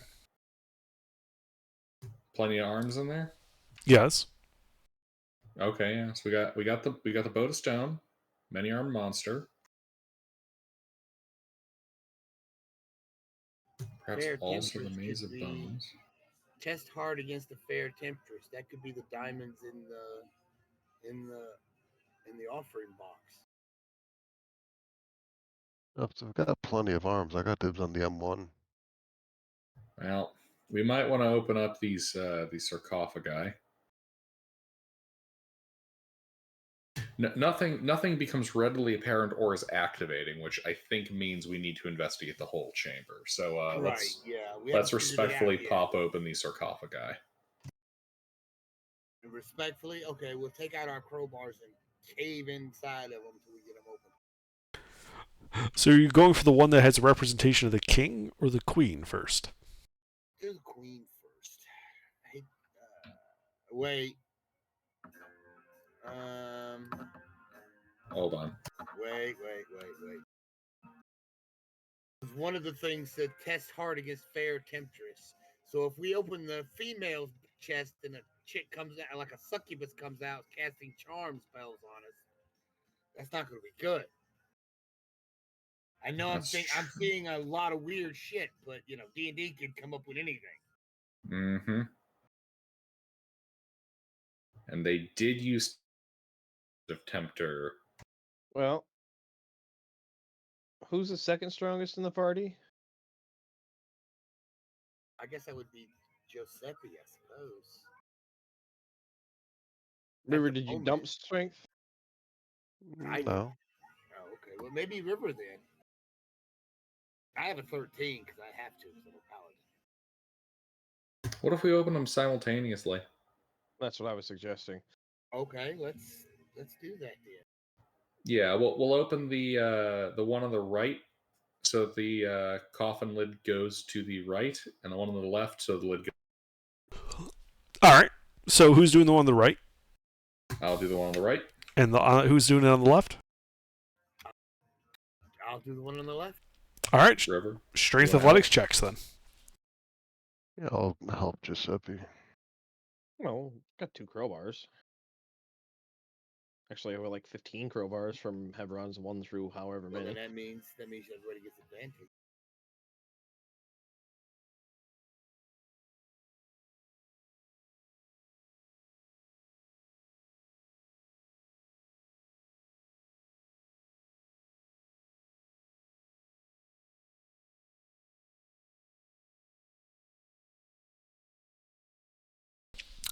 All right, so you get the tops off these sarcophagi. Inside, you can see desiccated bodies, clothes long since tattered to nothing. The king is wearing a bronze crown and has clasped across his chest a shining shield. The queen is also wearing a bronze crown, and her hands are clasped over her chest, and you can see a gleaming ring on one finger. Both items have dwellers of magic to them. What school? No particular school.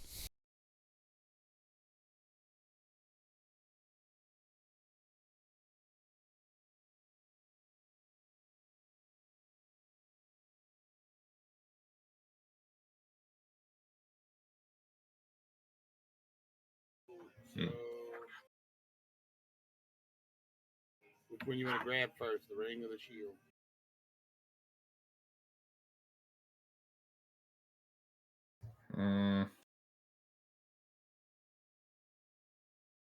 You know, we're a very gun-shy party.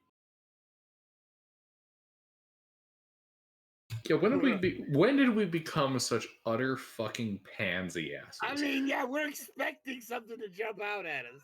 Well, I feel like it's also because we're attempting to not just violate every tomb and, Yeah, we're actually rest. putting thought in and not trying to just destroy everything that's in our path, you know. Yeah. We're trying to be like better people or some shit. I know, right? That's weird. I guess we'll start with the shield. Yeah, we'll do the shield.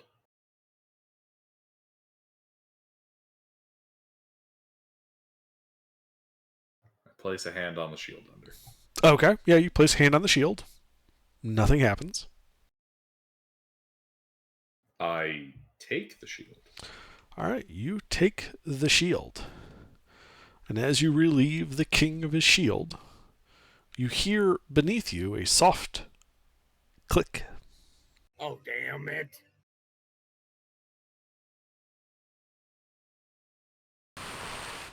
And off in the distance, you can hear what sounds like running water. I'm going to grab the ring and get the fuck out of Dodge.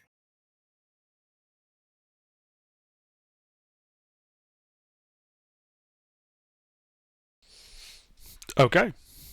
So you grab the ring, you start running down the hall. What are the rest of you doing? I'm going for the gems. Okay. What Sure, was the go. other thing in there? Just gems. Oh, I No. thought there was another No, item in there. no. Sorry. I don't run off down the hall, no. I go over to the stone boat. Okay. Yeah, let's get in the boat.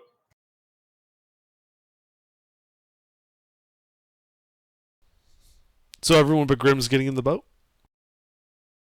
We'll wait Oh. on Grim before we jump in, because we may get teleported. Don't want to leave him behind. I mean, I didn't see any magic over there. That's true. So I'm assuming from what we've seen so far of this entire dungeon, there's a lot of mechanical going on. So yeah, I'll scoop up the diamonds, throw them in a bag, and go get in the boat with them. Okay. So you grab the diamonds, and as you're And the running to the pillow. and the velvet pillow, okay. As you're running to the boat, water begins pouring into the room Oh, shit. through the hallway to the southeast, beginning to rapidly fill the room.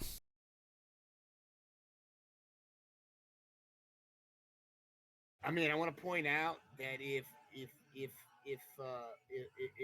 y'all drowned, I will remember you.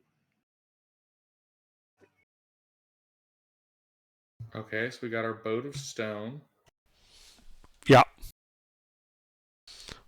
The water's rapidly filling the room. Does the boat seem to be doing anything? Not yet. Yeah, You guys do anything at this point, or just waiting? Waiting. Passing Hang- down. yeah, You're hang more out of with the the boat. stones. I'm waiting. Yeah. I have nothing. Yeah, you're waiting. The water eventually comes over the top of the edges of the boat and begins flooding the inside of the boat.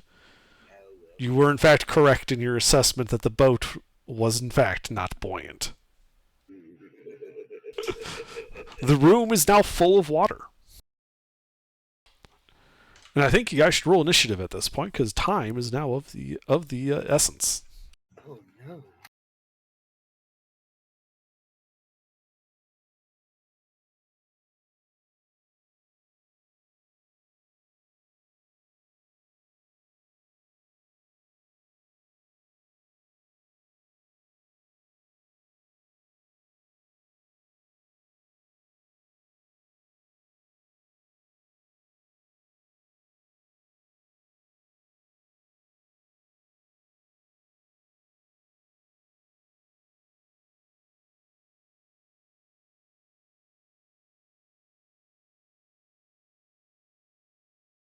I had to roll it 3 times. I fucked up.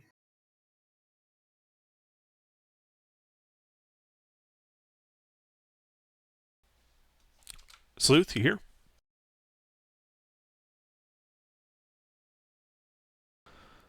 I know the water got him.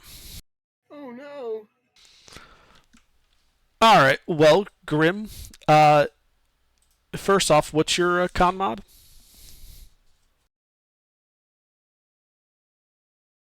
What is Grimm's con mod? So I assume you guys were holding your breath as the water started to come up to your heads. Mm-hmm. No. Mm-hmm. I don't breathe. You know, fair enough. Grim, what's your con mod? +2. Okay. Well, you got 3 What? minutes. Yep. So what do you do? I wait. Okay. Give it a round or two. Hebron, what's your con mod? Do believe it's +2. Okay. What do you do? Are we all just waiting? Is that what I'm everyone else is waiting. doing? You're welcome to do what. I'm waiting. You're welcome to do whatever you want. Yeah, I wait with the party. No. Okay. Actually, kind of wonder if we're not just supposed to inhale. Giuseppe. I just chill. I don't care. He's unfazed. Mm-hmm.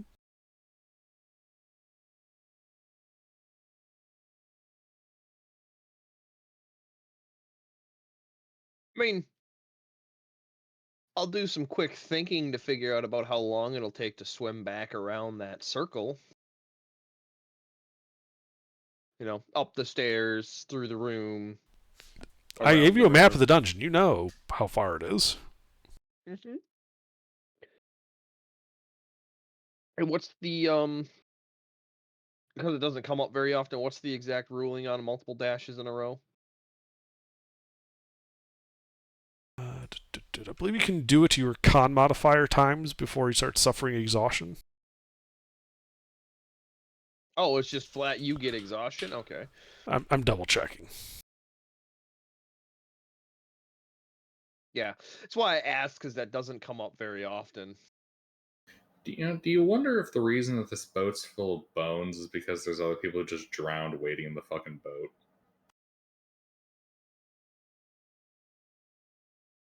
But why did they leave the gems?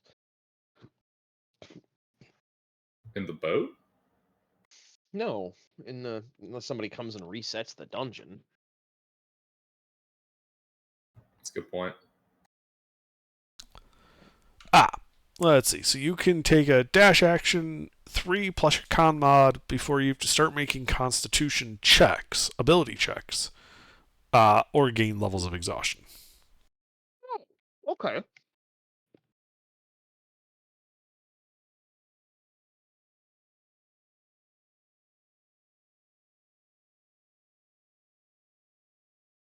That is much more than I thought it was.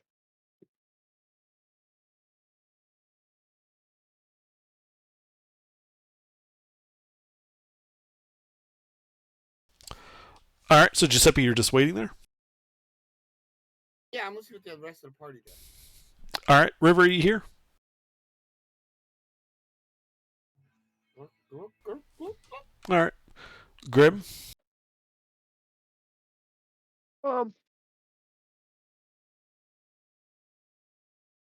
I'll come by my Party dies because they're too stupid to get out of the water. waiting another round or two, and then start heading for the surface. So you're waiting again? Yeah. All right. Hebron. Yeah, waiting. All right, Giuseppe. I will start making gestures at them like, "You don't need to breathe, man. Air." All right, Grim. It's the third round, so 18 seconds. Yeah, I'm gonna wait till like 30-second mark. So 5 full rounds of waiting before I'm gonna start moving back to the surface. Okay, do any of you do anything during that time? No, we're just seeing what's Can- happening. Continue to debate in my head if we're supposed to inhale the water. Do you try it?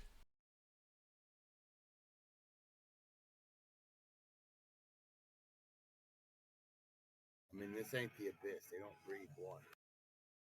No. Everything here's been mechanically themed.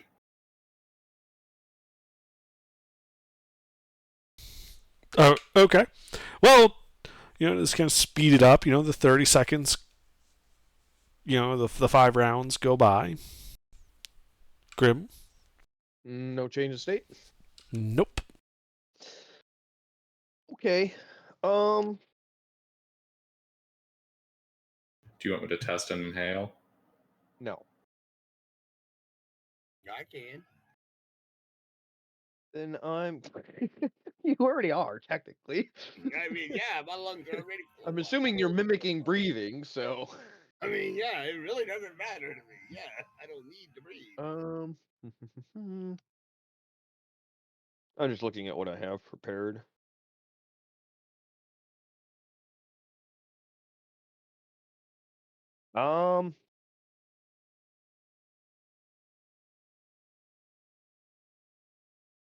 No, verbal.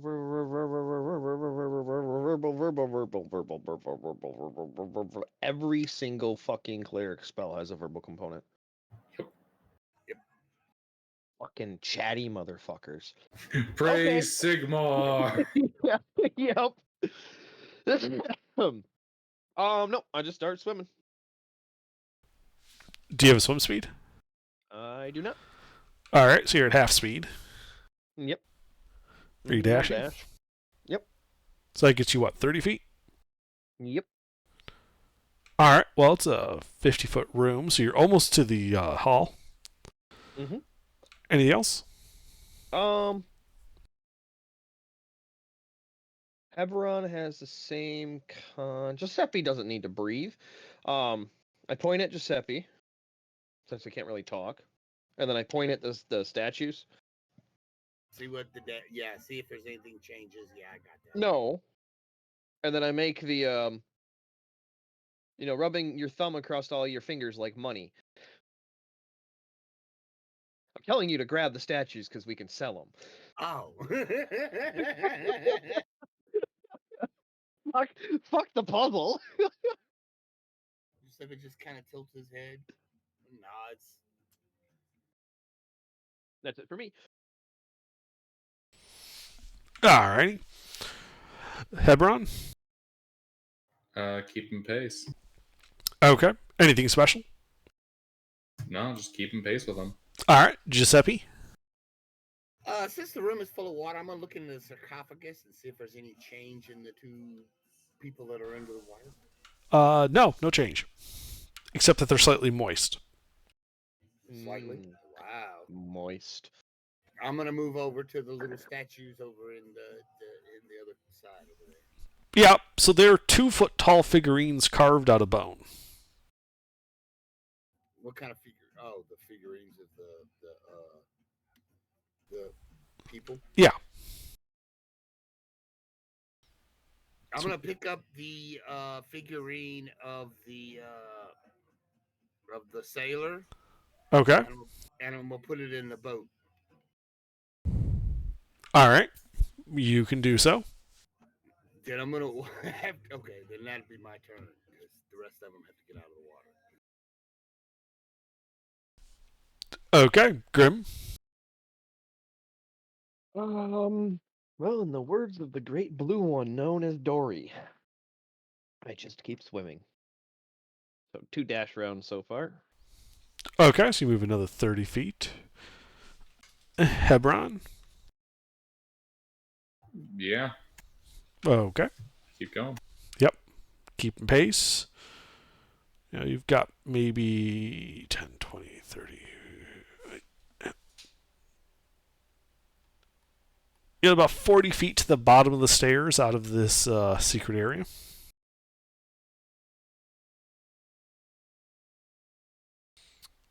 Giuseppe. I am going to get the king's figurine and put it in the king's coffin. Okay. I'm still trying to solve the puzzle. I mean, if this doesn't work, I'll take them all with me. But right, that's what I'm doing right now. Sure. Grim. Swim, swim, swim. All right, Hebron.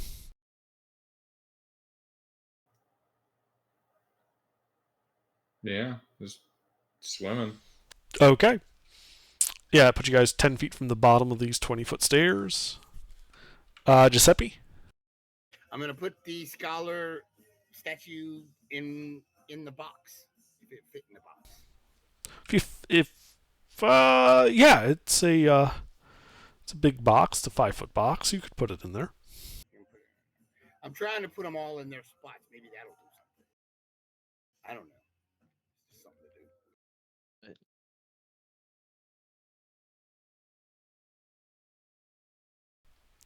I All can't right. carry all 5 of them, can I? How do you plan to carry 5 2-foot tall statues? I don't. I'm probably gonna leave them all down here. Well, I mean, you could carry one in each hand, gorilla style, but it's more they're too big to fit in your backpack. So Yeah, that's what I You figured. have rope?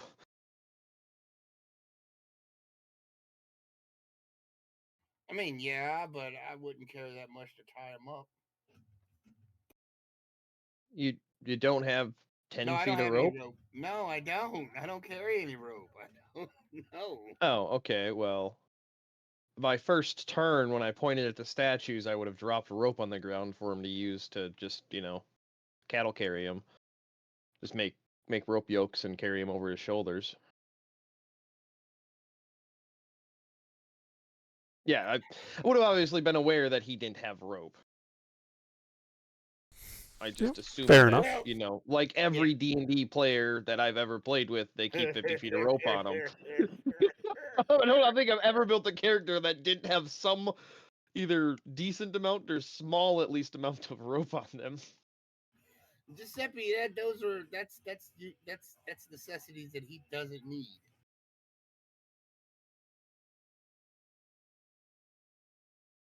You can fly? No, but if he falls, How do you deal with holes? Oh, he falls down in them and he just waits till he comes out, or he dies, or his body decays and he picks a new one, moves on. No sense of adventure. Giuseppe's been doing this for a long time, and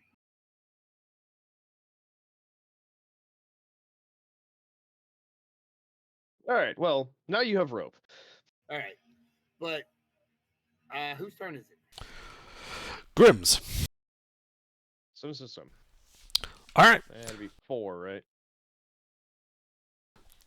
Yeah, that would be 4. As you swim up to the top of these stairs, finding that the room at the top is also full of water, Kind of figured. and there is a figure there. And he is just going to glare at you. And I need you to make a wisdom saving throw versus frighten. Oh, let's see.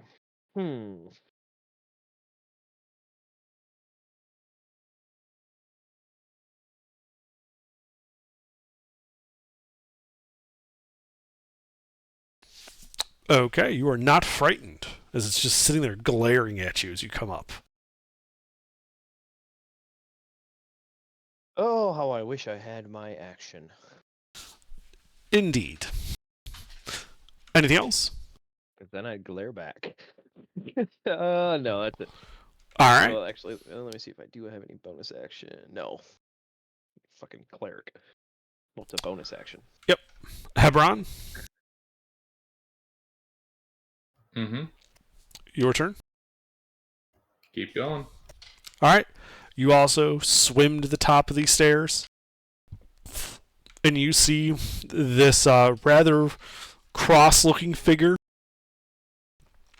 dressed in, kind of decrepit-looking leather armor, glaring at Grim.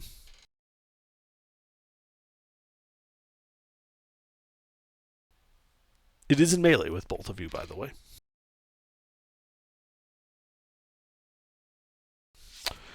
Giuseppe? Well, I guess I'm gonna start moving statues since this is not doing me nothing, no good. Putting the statues into things. I'm gonna take the statues and start moving them down the hallway, two at a time. Get them to the bottom of the stairs, and I can get them to the party. See, I don't know anything about the guy glaring at them, so I'm just gonna grab the two statues and kind of drag them out, and then go back and get two more, drag them out, and go back and get the last one. Mr. Grim face palms with rope. Yeah, but I can't drag them all if I tie them with rope. Do you know what a yoke is? A what? The thing that holds the two horses together Yeah. so they can pull a wagon. It's called a Yeah. yoke. So if you tie two of the statues together with a short piece of rope in between them and just throw it over your shoulder, you'll have one in front of you and one behind you. And then you do that again, and you'll have two in front of you and two behind you, and then you'll have your hands. Oh God! You just make this complicated, right? Okay. That's the easiest way to do it. What do you mean make this complicated? I was just gonna. I mean, I don't need to breathe. I'm not in any rush, so I was just gonna go. Lee, that's why I was like, you grab the statues because you don't need to run. All right, I'm gonna yoke them up and then fine to make the party happy. I won't go slow. I'll do it faster. All right, so you spend the turn tying all the statues together. Yeah, basically. All right. This guy is going to take a couple of swings with his fist at you, Grim. Okie doke. Well, I mean, I guess he hit. I guess so. So the first hit just punches you for 21 points of bludgeoning damage. Mm-hmm. The second for 9 points of bludgeoning damage. Well, that hurt a little bit. You can also see in this room that you've emerged out of the fake sarcophagus that the door is closed. The door that we opened with the keys. Yes.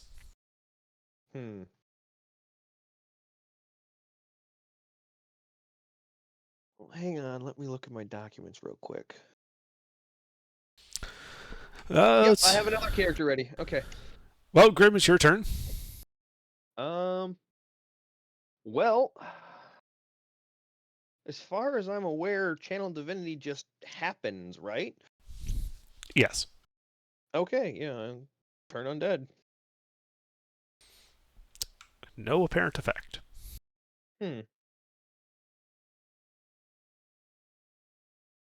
Well,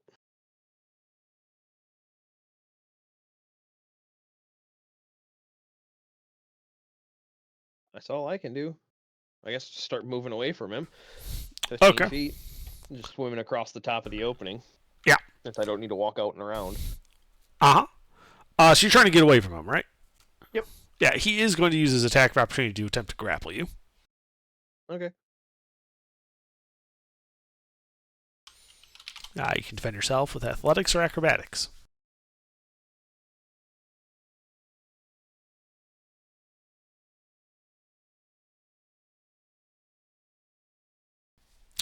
Yeah, you definitely avoid his grasping hand. And you get towards the ceiling. Hebron? I'm gonna swim past the dude, Okay, where are you going? following Grim. Up to the ceiling? Okay. Well, I was swimming towards the door specifically. Well, it sounded like you were saying you were swimming, like, trying to get, like, up and around him to the door. Well, basically, what I was saying is, like, once we get to the top of the stairs, he was standing at the top of the stairs, right?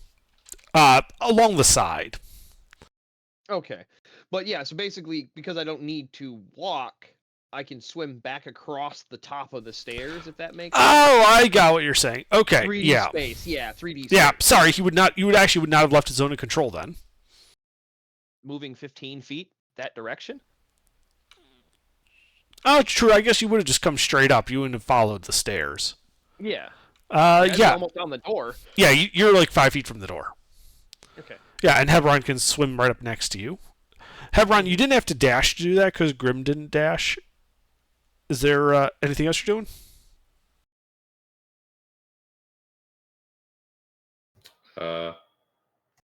No. Okay. Could have whacked the dude and then swam to me.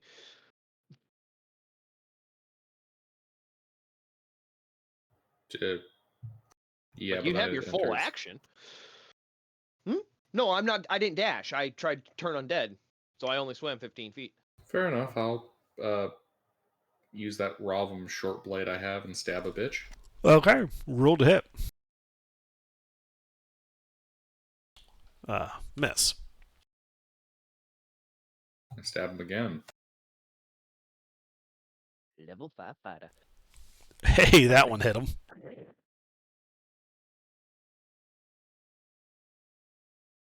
Trip attack. Strain save. 7 points of piercing, non-magic. Yeah, he passes. All right, hey, you stab him. Anything else? No. All right, Giuseppe. I'll load up the what you call it? The figures. Yeah, and carry them over there towards the party. All right, do you have a swim speed by any chance? No, I'm not swimming. I'm walking on the bottom. Yeah, but you're still at half speed as a result. So if you Yeah, dash, yeah. you're only moving 30 feet. Yes, I'm not dashing. I'm walking. I'm not even Ah. dashing. Okay. They will wait if they make. He's not even in a hurry. I am not even in a hurry. They will wait on me. All right. Grim. Oh wait, no, this guy. My bad. Mm-hmm. So at the start of this guy's turn, you see that wound you dealt him, Hebron, seems to kind of seal itself up a bit there. Okay. And he's going to walk over, and he's going to hit you back.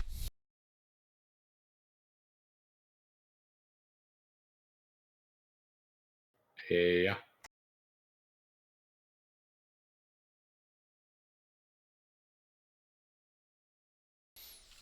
For a total of 17 points of bludgeoning damage. Okay. And now it is Grim's turn. Well, I investigate the door to see if there's a release. Obviously, it's a trap, but sometimes. Yeah, there's no obvious release. Yeah, I'm taking time to. Gotcha. investigate. Okay, make an investigation check.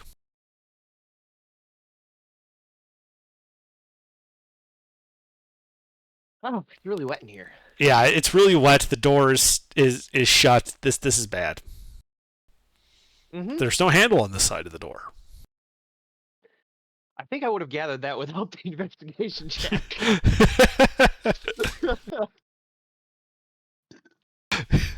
Yes, but with a 2, you're really sure there is no handle on the side of the door.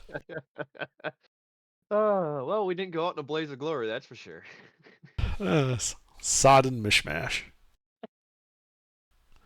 All right, Hebron.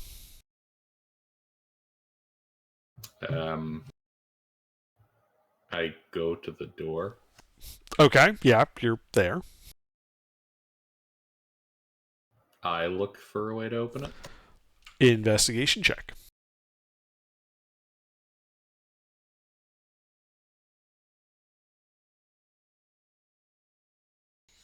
All right, yeah, as you're looking at it, you realize that because of the old construction,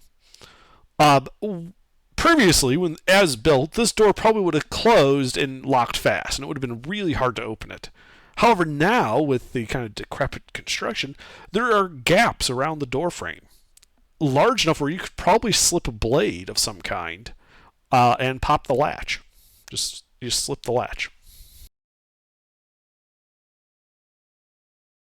I take that Rotham short blade, stick it in. Oh, do you have another action? I can action surge. Okay, are you? Yeah. All right. Yeah, you guys start slipping your short sword in there, and there's a clunk as you kind of push the latch back, and the door just kind of begins to swing open freely. Wait, it swings open freely? Is Well, the other side? The other side is Filled with also water? flooded. Yeah, the whole place is flooded. Yeah, it's swinging freely as if there's nothing to hold it in the frame, and the door is not balanced well enough to not move on its own. Okay. So would I you was pull gonna the say, swing freely in water like this? well floating freely? Like it's slow, but you could tell that you could pull it open easily.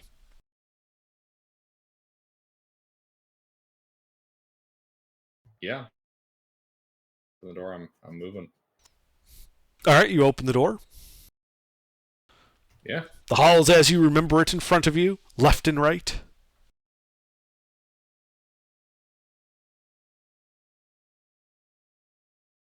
Just keep swimming. Just keep swimming. Yeah, are you going left or right?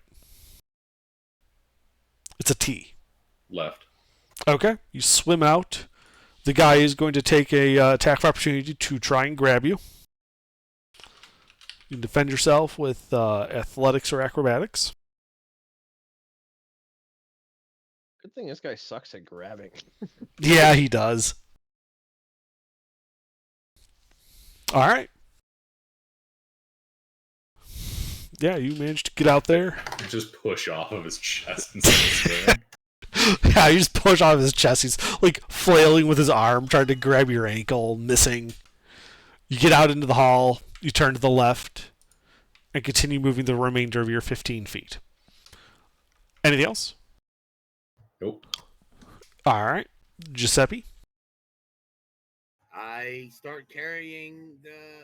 continue carrying the statues towards the party. I don't know how far I'm gonna get, but I'm still walking. Well, it's 15 feet per round. You've got, you had 60 feet at the start, so you've gone about halfway. Okay, then I'm done. All right. Well, this guy. I have no idea what's going on. I can't. Yeah, you have no idea what's going on up there. They can't exactly yell out. Yeah, I know, right? Oh, yeah. Yeah. So this guy's going to start punching Grim. Mm-hmm. I mean, you're still right there. You didn't get through the door. Nope. No. All right.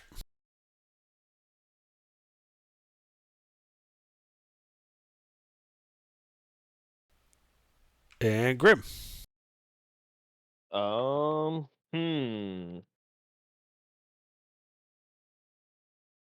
dash or not to dash? I will action disengage and swim away. Okay. You action disengage and swim away. He does not get his attack of opportunity. Well, thank God this fucker doesn't have Sentinel. That would have been real fucking shitty. That would just be a dick move right there, right? Underwater You escape only have limited sequence. action economy, and you're swimming. Oh, by the way, he has Sentinel. Yes. Yeah, no, that is just a straight up, like, you know, the DM screw job right there. Hello, my name is the Dungeon Master, and I'm feeling like a real prick right now. But I am neck and neck with Hebron. I've decided your characters have lived long enough. Alright, yeah, you go around, you know, out into the hall, just around the corner. Neck and neck with Hebron now. Neck and neck with Hebron. Anything else? Nope. Alright, we have 19 more rounds before you collapse. But hey, we can dash again now, because we didn't dash. Yes. Because we have the same stats in this regard, I'm just like picturing Mr. Grimm and Hebron just synchronized swimming. Well, he caught up to you. Remember, you got through the door first now. So now it's your turn, Hebron. What do? Now he has to synchronize to my swimming Uh-huh. as I start quickly swimming our way out. Okay, so you're dashing, I'm guessing? Yeah, because the whole timer thing reset. Yeah. So you dash forward, up those stairs, and just over the spiky pit trap with the brain mosaic. You know, Yep. 30 feet will get you to the next set of stairs. Is that all? Yep. Giuseppe, you're just going to keep walking? Yeah. All right. This guy is going to come out to after River and is going to punch River a couple of times. Or not River, sorry, Grimm. Grim. 18? 18 hits, because I can't shield.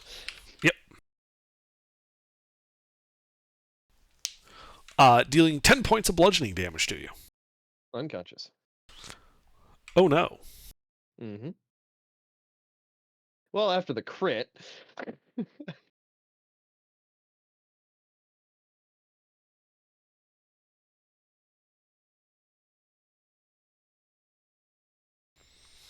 Okay, well, you lose your breath then. Mm-hmm. All right, that is all he can do, though. Grimm, death save.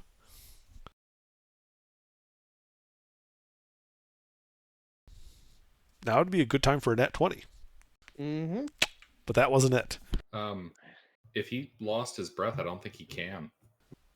He can. Nat 20, I would come back up, but I'd have the 2-round rule. Yeah, he'd have 1 plus his con modifier in rounds before he falls 0 and is dying. Okay. You know, he still has the residual blood oxygenation. Yeah, technically, you could indefinitely survive underwater by nat 20 on your death saves. It's about the only way you could do that. You'd have to continuously nat 20. How far are we till the exit? Too far? No, a good clip. Like 3 or 4 more rounds. Well, I mean...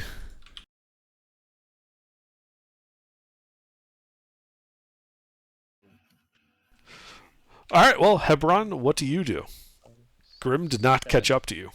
And you can see him down at the bottom of the stairs, floating there and unmoving. Well, I'm carrying 5 statues. Hebron? I'm taking a look at what resources I have that can actually help underwater. That's used. What's his distance? 30 feet. Motherfucker.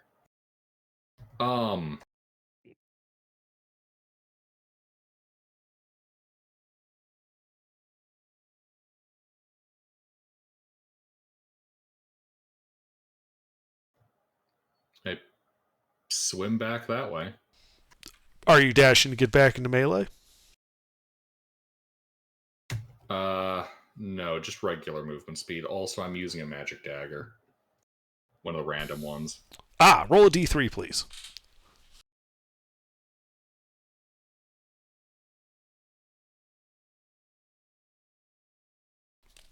Okay.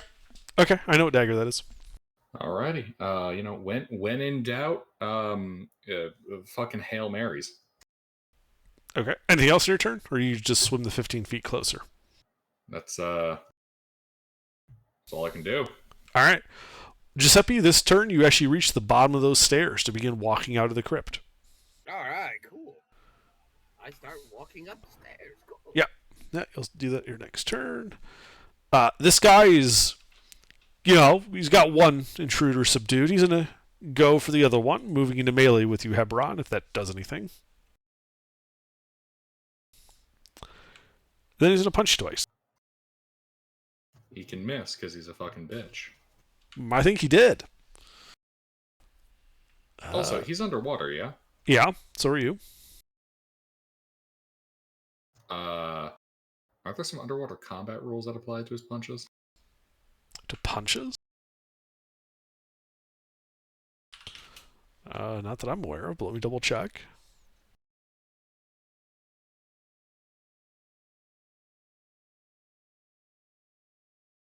Because it's a bludgeoning. Oh. For some reason, I thought unarmed strikes were also included in that list. My bad. Yeah, he will have disadvantage going forward. Awesome. Oh.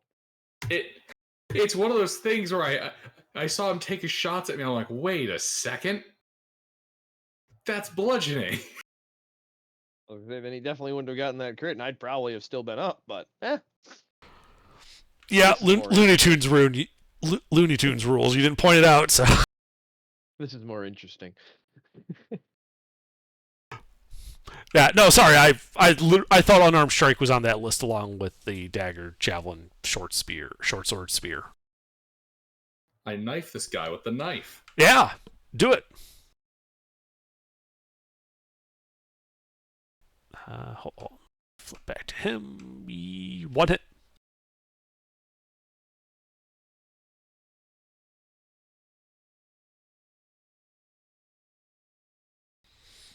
All right, yeah, your dagger sinks into him, and you notice that the dagger does slightly more damage than you would expect, as if the magic is aiding it. Extremely cool. Mm-hmm. We'll see if he recovers after that. Anything else? No, that's all I can do. Alrighty, Giuseppe, you begin walking up those stairs. You get to the top of the room is flooded, the door is hanging open. But because they're around the corner, you actually don't see them fighting yet. All right, I continue on. Yeah. Not knowing anything with my carrying my little statues. Yep. This guy's gonna try to punch you, Hebron. He's a bitch. He's a bitch, and he can't hit me because I'm in. Yes, he fails. Yeah, he very much fails. Invincible. Are you now? Oh, sorry. At the start of his turn, you also notice that while some of the wound healed, not all of it did. Exceedingly cool. Yes. Grim, death save.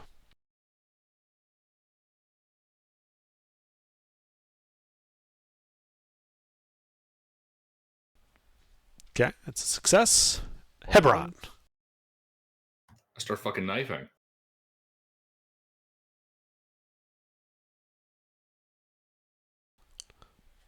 Two hits. 5 and 4 plus whatever the fuck the knife is doing. Mm-hmm. Because I just start perforating his lungs. Yeah, he doesn't really seem to mind like the internal damage, but yeah, you can see that you're doing like physical damage to him, more than what you would expect these blades to do normally.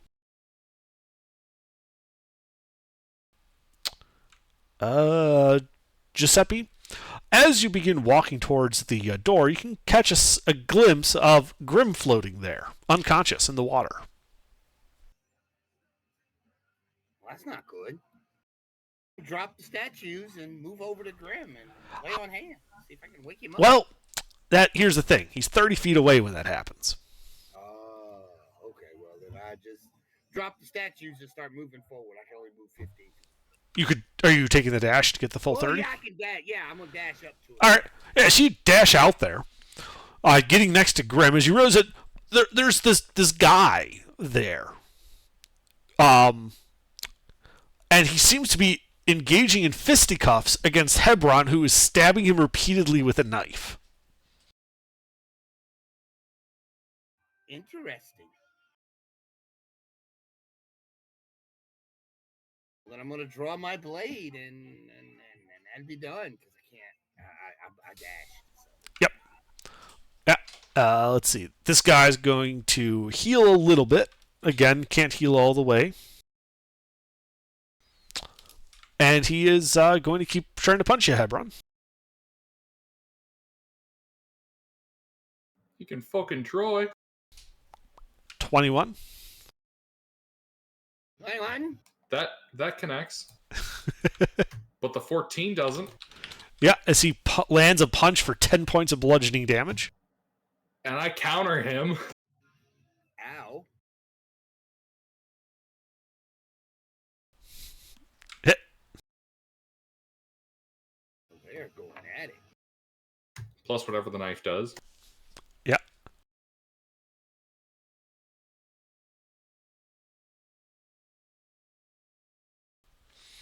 Anything else? Oh, wait, no, it's his turn. It was your reaction. My bad. Yeah. All right, Grim. Yeah, I knife him some more. Grim, death save.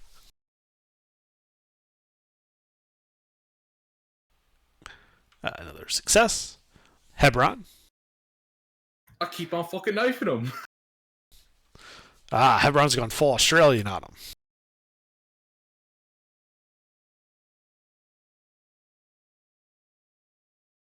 Yeah. Yeah, that's 2 hits with a crit. Fucking trip attack. You gonna trip him underwater? That's weird. Yeah. Yeah, you rotate his ass. 15 points of piercing plus the knife.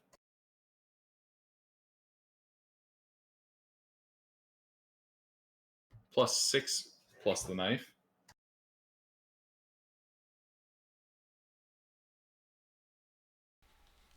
All right, yeah, he's showing some pretty big damage there. Anything else? Is he bloodied? You have not seen a single drop of blood leave his body this entire fight. Oh, he's like Giuseppe. Giuseppe needs to chat with him. Glop, glop, glop, glop. Hey, how do you stay immortal like this? Oh, you know, I just do. Does he get stabbed by Hebron some more? That's all I got under. All right. Giuseppe. Should I wake up Grim or Yes. close the- Yes, okay. I lay on hands and wake for 10 points and wake Bro, we're underwater. oh, Don't yeah, waste that so- shit. Yeah, it doesn't work, yeah. So I'm gonna step forward, I'm gonna hit the guy. No, I was saying don't waste 10 lay on hands. Oh. Because I Oh, can't yeah, breathe. that's right. That's So, right, that's right. you just One need to would be get me fine, up. Yeah. Yeah, one. I'm gonna give you 1 point of healing, and then step into melee with Hebron and the big guy. Okay, yeah, you lay on hands for 1, step into melee with the big guy. Grim, you're up with 1 hit point and a level of exhaustion. You have 1 turn left on your suffocation. I will be right back. I am done. All right. This guy is going to keep wailing on the guy with the knife. He's a punk bitch and he can't touch No, me. you know what? He's just had enough of your shit, Hebron. He glares at you. Give me a wisdom save.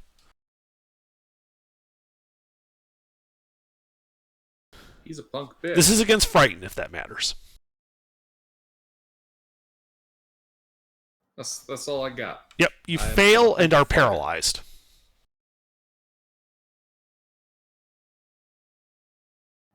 It causes paralysis? Yes.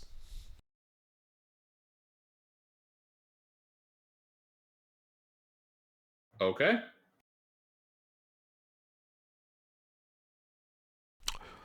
Only until your next turn.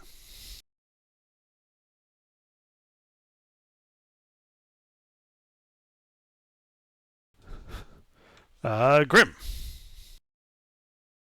Well,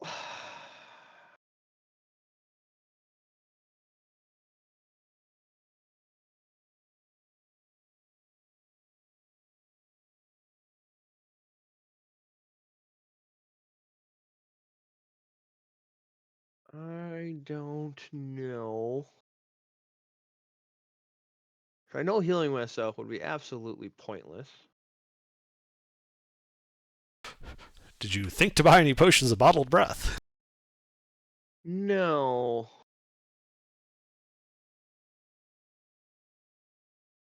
All right, I'm back. Sorry.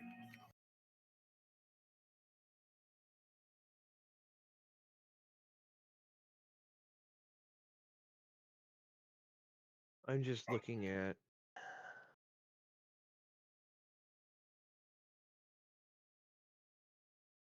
Don't you have a cleric spell that lets you do that? Oh, Do wait, what? no, you're not. Oh, you're not high enough level yet.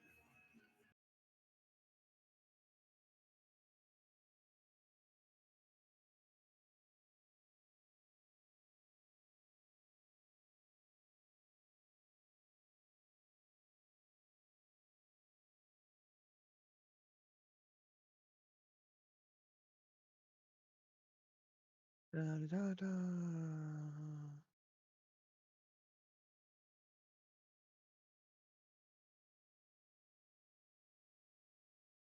All right.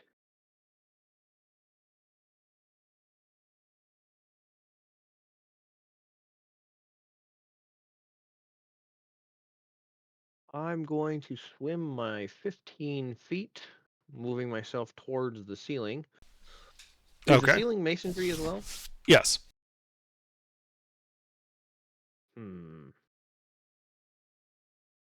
Don't know if this will work, but meld into stone.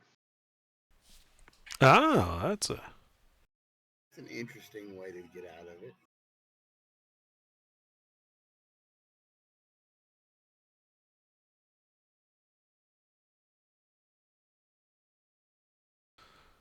Yeah, so you, let's see here. Step into a stone object or surface. This counts. Using your movement, you can step into the stone. Let your presence remain while merged with the stone. You can't see what occurs outside of it, and any perception check you made are made with disadvantage. You are aware of passage of time. You can cast spells on yourself while merged in the stone. Uh-huh. Which means I'll be able to do verbal components because it says you can cast spells, which Yes. means I can breathe. So I can refresh my breath with that. I mean, Yes. that's a weird loophole, but yeah. Yes. That's what I was reading. I was like, wait, I can cast spells. Wait, I can cast spells. So yes, I That meld into the follows. ceiling. Uh-huh. And that's all I do. Okay. Yeah. Hebron, you are paralyzed. I don't think you can do anything. At the end of your turn, you are no longer paralyzed. Giuseppe. Giuseppe's going to poke the guy with my sword. What type of sword? It's just a regular rapier. I believe you're at disadvantage then from underwater combat. Yes. Is it? Yeah, dagger, Rapier, javelin. weapon? I Rapier. double checked it. Dagger, javelin, short sword, spear, and trident. That's it. Rapier is not on the list because rapier requires quite a bit of flourishing to get the stabby stab part right. That's fair. Yep. Oh, I did that backwards. Well, it was 11, so I probably did hit. This is why. Yeah, my an 11 characters- does not hit him. This is why all my characters always carry a short sword. I don't have a dagger on me, but I was thinking about switching to a short sword instead of a rapier. But I haven't No done it. rope, no dagger. What kind of adventurer are you? And then we got fucking Hebron and Mr. Grimm over here with extra everything. That's why I don't carry anything. Y'all have it all. This is my sidearm. I miss. I'm done. This is the backup sidearm backup. All right. Yeah. So you miss. You're done. This guy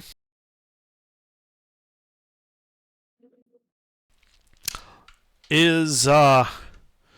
He's gonna keep wailing at Hebron. He's a bitch. Yes. He fails at his life choices. One hit, I believe. For 13 points of bludgeoning damage. Man, he's whacking me something good. Yeah, his I know, fists just right? hit like hammers. Grim. Well, let's see.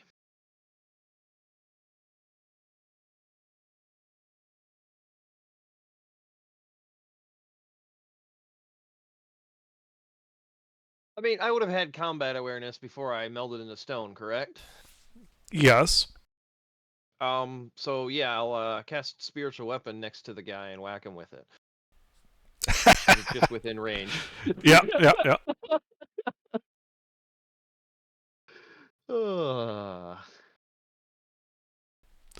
Yeah. I rolled a hit.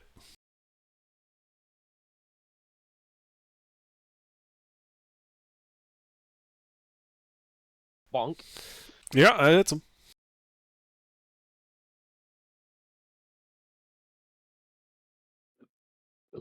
12 force damage. Uh-huh. And then for my action,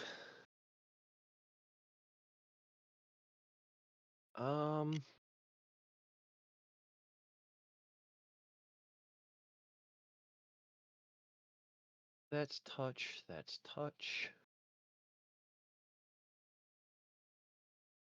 C. I don't think I can do anything inside the stone. Like, I don't think I could take a healing potion, right? Doesn't look like it.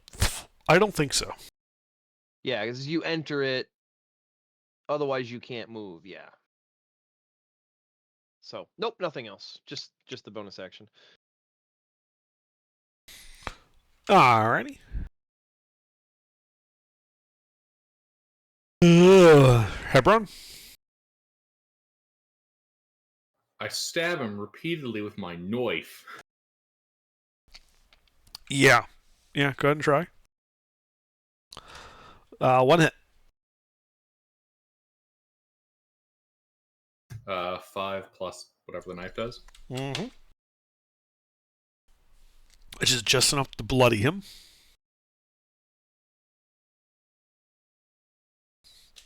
Well, figuratively speaking, he isn't actually bleeding. Anything else? Yeah, second wind.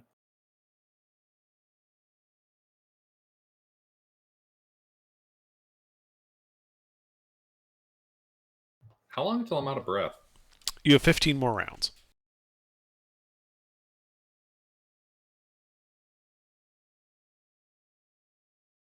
How many have I been stabbing him now? 4 or 5.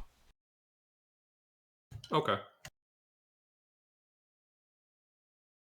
All right. Giuseppe. I'm gonna hit him. Roll a hit.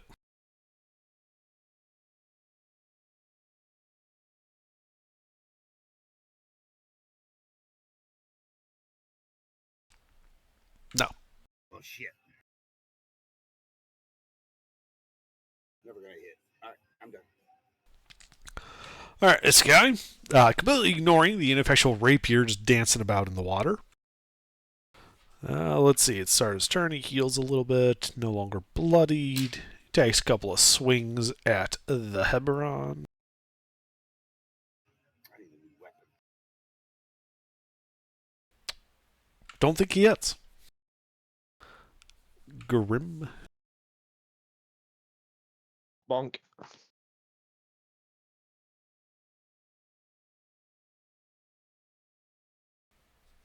Bonk. Bonk. Bonk! That is a big bonk there. He's buddy again. That's it for me. All right. Hebron? I think I found a really good tactic now, too. I fucking knife him. Fucking harassal spiritual weapon. You literally cannot touch me. 2 hits.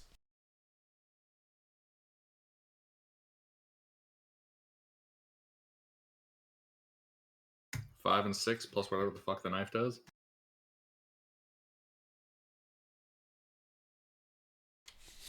Uh-huh. Anything else? No.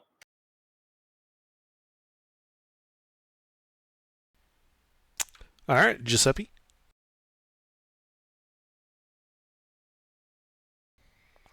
That hits him. Yay! I finally hit.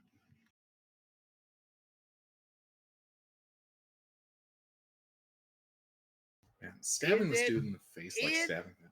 Is this thing an undead? Yes. Good.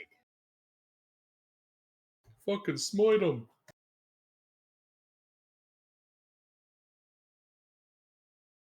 My arm is starting to cramp up.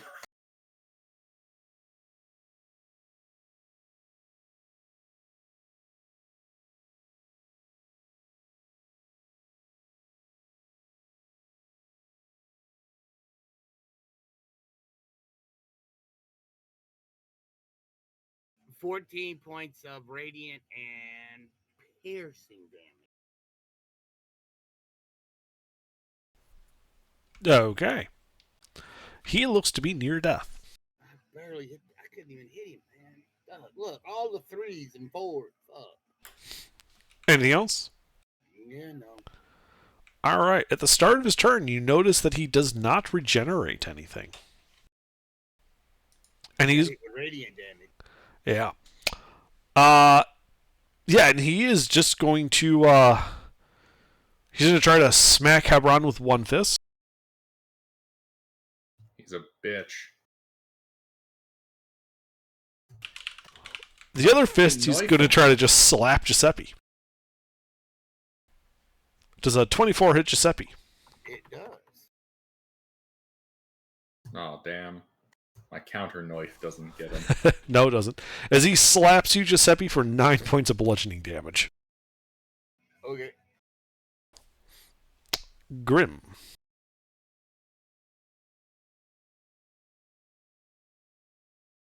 Bonk.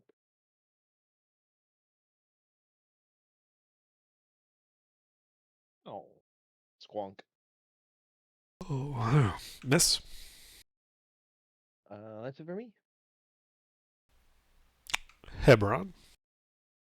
I stab him repeatedly. Okay.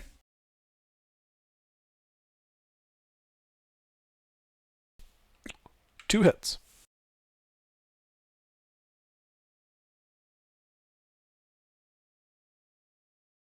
Six and 6 plus whatever the dagger does. Yeah, he just sort of goes limp and starts floating there. Like he's dead.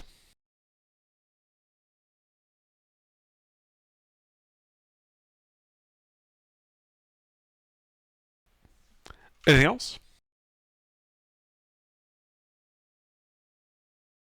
Item interaction. What loot's he got on him?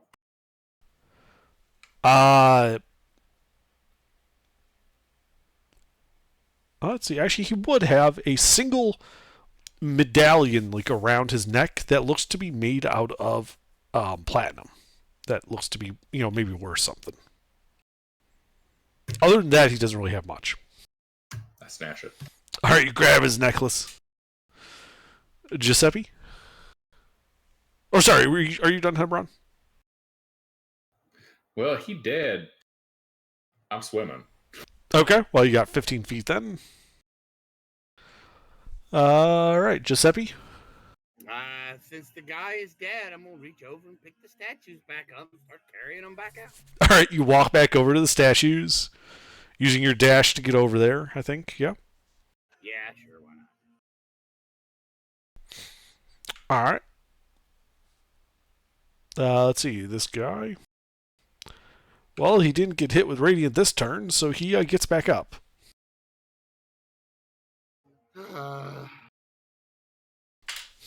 He's gonna look. He's got this like scowl set to his face now, and he comes after you, Hebron. The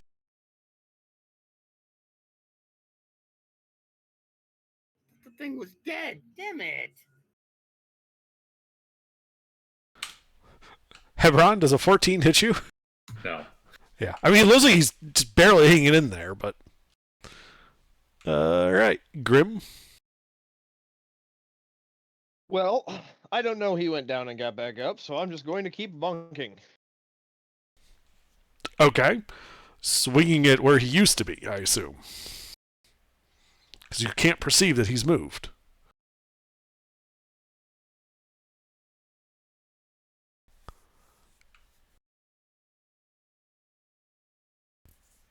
While merged with the stone, you can't see what occurs outside of it. Mm-hmm. Yeah. I'll assume he hasn't moved, so just, bonk. Yeah. And it misses. He's not there anymore. But the question is, now the meme becomes mechanical. I would hear the hammer not make a noise. Yes. Sound travels faster through water. Potentially, sure. Makes sense. So, with my passive of 19, do I not hear a squonk? No, you don't hear a squonk. Sorry, I assume the squonk was the sound of it hitting him. Yeah, the honk, yeah. I'm sorry, do I hear it? Yeah, do I not hear a honk, so therefore I hear a squonk? Which is, nothing. Right, yeah, you hear nothing. Okay. And then that's my bonus action to use it. As my action, I will heal myself with Cure Wounds. And I'm going to upcast it to 2nd level, because that just requires touch. So I'm assuming I can touch myself. The stone is so weird. Oh my. Sure. He's rock. Technically, nothing says that you have to touch yourself with your hands, right? You could just use your tongue to lick the roof of your mouth. Yeah. So okay, I heal myself for 16, so I have 17. And then I pop out of the stone. What do I see? Well, you pop out of the stone. I assume you're holding your breath again. Yep. Go back up to my full timer. Yeah, you see the back of this guy as he looks to be going after Hebron, still going up those stairs. Like, it hasn't changed much from when you went into the stone. Except Giuseppe's up here, except his back is to the guy. Giuseppe looks to be messing around with the rope holding those bone statues. I nod in approval. I thought he was dead, so I'm thinking the statue's back up. Damn it. Okay, so how far away is he from my spiritual weapon? 15 feet. Okay. And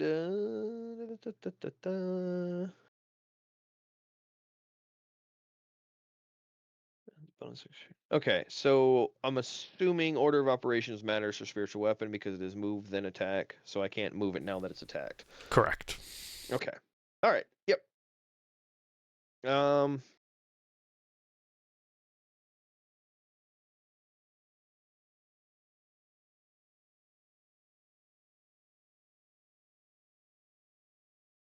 Which ends the spell. Okay, and then yep, Melvillestone's ended. Mm-hmm. So that's it for me. All right, Hebron. This guy came back. Not looking too good, but he came back. He looks angrier this time. So I take my knife and I stab him with it. Roll to hit. Yeah. Ooh. 8 points of knife. He plus died whatever the again. Knife does. And then I knife him again. Okay. I'm gonna roll to hit.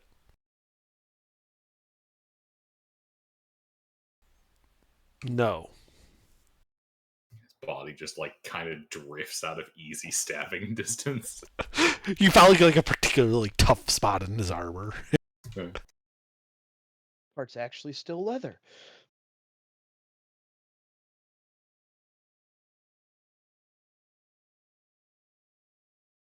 Well, that's all I got. Someone hit him. All right. Anything else? Yeah, I'm gonna swim another 15 feet just to really fucking heave this guy if he gets up again. Okay. Giuseppe? I'm gonna pick up the statues and turn around, noticing that the guy is still unconscious. Yeah. He just moved a little. I assume you just start walking towards the exit. Yeah, with the statues, yeah. All right. Well, this time you do see him, Giuseppe, at the start of his turn. He twitches, gets moving again, turns, looks at you all, scowls even angrier at Hebron, and tromps off towards him. And then he's going to start trying to wail on Hebron. I diagnose him with being a bitch. Does a 19 hit you? Nay. Okay. God, I love having a shield. Grim? Well, I can see this guy. Yeah. So, I'm going to need him to make a dex save against Sacred Flame. Does it have a verbal component? It might. Hang on 1 second. You're right. I mean, Right. you can do it. Another third level spell slot, so we can risk it for the biscuit. Sacred You Flame. have your what you call it? Don't you already? Don't you your stick, your mallet? Huh? Don't Well, you have your yeah. fucking So thing yeah, going? bonus action. Move the spiritual weapon first. Is he within 20 feet of where it originally was? At this point, no. He was chasing Hebron, so he's 30 feet away. Okay, yeah. Then Sacred Flame. So Yep. yeah, dex save 10. You know, your, failed. So magical 9 mace radiant. summon. He dies. I'm out of breath. Yes, you are now suffocating. That's fine. I swim my 15 feet. Okay. Don't you drop to 0 when you suffocate? No, he's got 3 rounds. Yeah, I have time. Yeah. I just when used you're verbal suffocating, component, you so- survive for your con modifier now, so 2 rounds. After which, then you drop to 0. Mm-hmm. All right, Hebron. I stab him once. Okay. We rolled it. Yeah. I stab him again. Okay.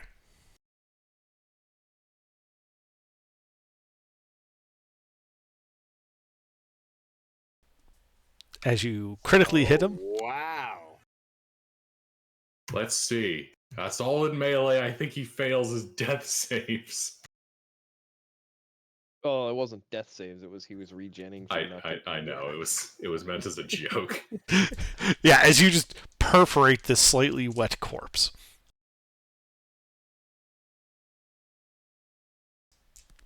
Anything else? Yeah, I start swimming. All right, move another 15 feet. This gets you into the octopus room. We were only just getting into the octopus room. Yes. You have 11 rounds remaining. It'll be fine Better than Grim, who only's got 2. for now. Okay. Anything else, Hebron? Nay. Giuseppe? I see the guy twitch and Hebron take care of it, so I don't have to put the statues down. So I'm gonna keep following Hebron. All right, yeah, you just keep walking with the statues. Dead guy floating there. Grim. I swim 15 feet, Okay. and then I touch the ceiling again, Uh huh. and I disappear. Yep. As you meld into the stone once again.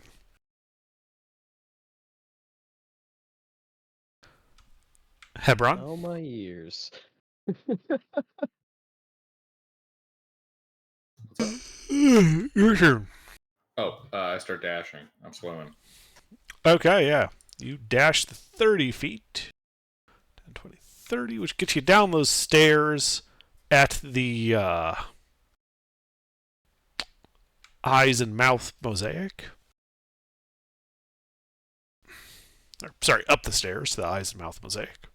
Just keep swimming. Just Yep. keep swimming. Giuseppe, just walking. I'm following behind. I'm gonna dash though, but I'm gonna stay with Hebron. Okay, yeah, you start dashing after Hebron, using the reduced, weight in the water to avoid falling into the pit traps. Yay! Grim, you're in the wall. I catch my breath. And then,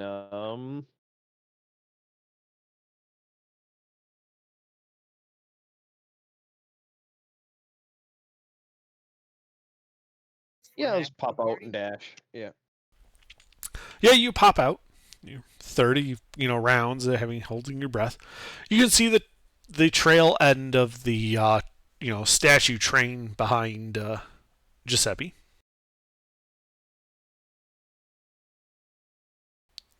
Yep. And just keep moving now. Yep. Yep. To save some time, I think we can just narrate the rest of this. So, eventually, Hebron, with all of 3, I just counted it, you'd have, with 11 rounds left, 3 rounds to spare as you get to the entrance and get up out of the water. Straining. That was a long 3 minutes. It was almost a legitimate drowning. And having reached it, I shall breathe in the new air. Yes, the new air, which is 95, sunny, That's and right. drizzling. Cool and nice in that dungeon. God, Now we gotta go fucking back into the sucks out sweltering heat. But hey, we have 30,000 gold worth of diamonds. And 5 Bone statues. And 3 magic daggers. Yeah. And a platinum medallion. Yes. Oh, by the way, And though, a ring and a shield. yes, Oh yeah, the Ring ring and and a shield too. shield. Yep, lots of stuff. the bone statues are worth 100 gold each. By the way. Oh. Well, now I feel slightly worse. I feel really bad because I lugged them out of there. Well, I mean, it's still not as bad as what were those, is it that Tomb of Annihilation that has, like, the 5 gold tapestries that weigh 25 pounds each? Uh huh. I occasionally put items in here that are like, this weighs 10 pounds and is worth 5 silver. But yeah, you guys are out of initiative as you leave the flooded dungeon with your shiny new loot. Did you say that the medallion was also magical?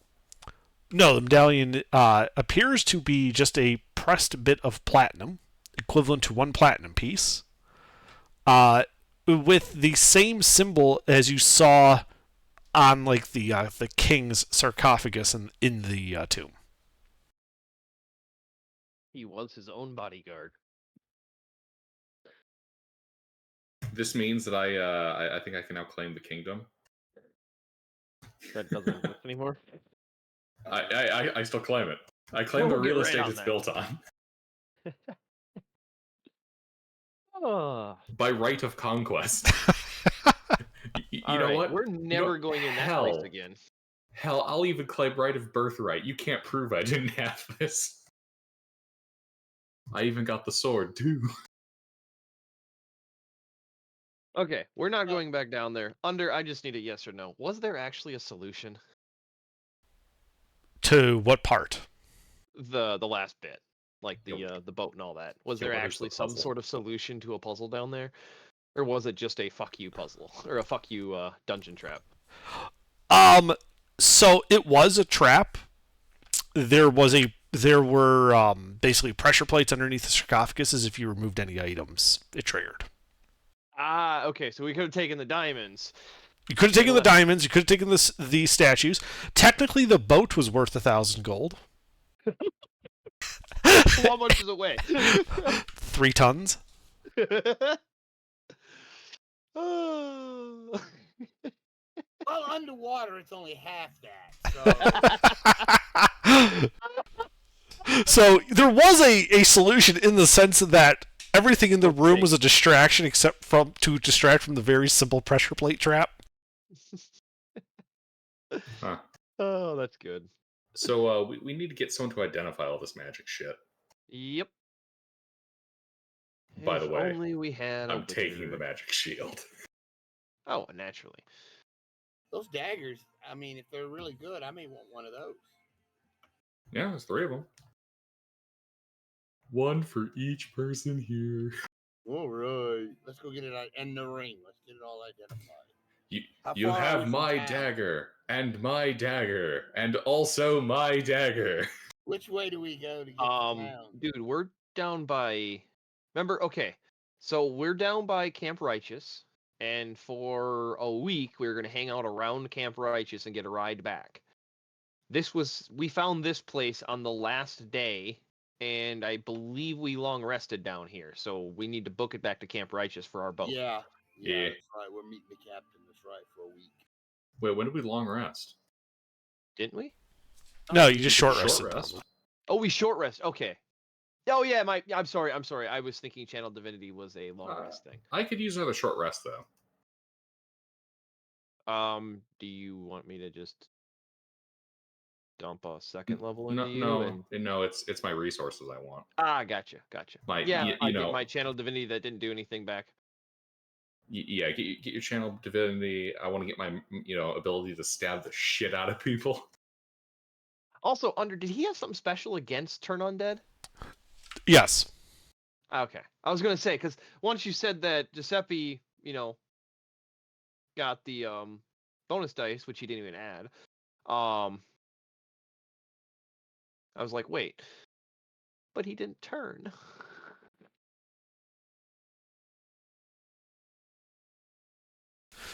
Yeah, he this was not a lower level undead. This is in fact a higher level undead. It had straight out turn immunity. Nice. I mean, it makes sense as a cleric gets more powerful, lesser undeads are weaker, so therefore there must be better undeads that turn wouldn't actually work against. Yeah, fortunately for you, they're generally few and far between. It's just, you're in a jungle full of undead, and this was a relatively high level one. Well, he ain't no more.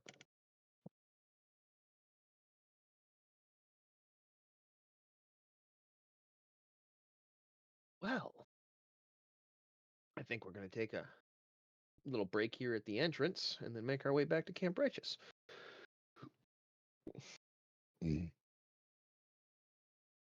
That sounds like a plan to me. All right. So yeah, you sit there, catching your breath, wringing out your clothes for an hour. It passes uneventfully. You've successfully taken a short rest.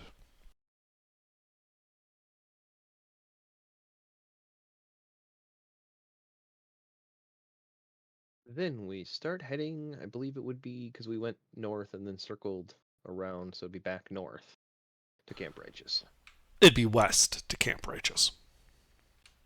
Oh, slightly okay. north, but mostly west. Yeah. Okay. All right. So you guys begin heading off. I am going to need, however, a survival check for your navigation. Well, I got a +6 to that. Very nice. Yeah. Yeah, you're headed right towards the right direction. You know you're going to have to make camp before you get to Camp Righteous. Because you guys went more than a day out. But you also know that your boat's not coming till tomorrow anyway, so. Yeah, we kind of planned a little bit of planning, a small amount of planning. Yes. Now we just need to get back to town and identify all our magic shit. Well, we short rested. Yeah? Well, I'm rolling hit dice.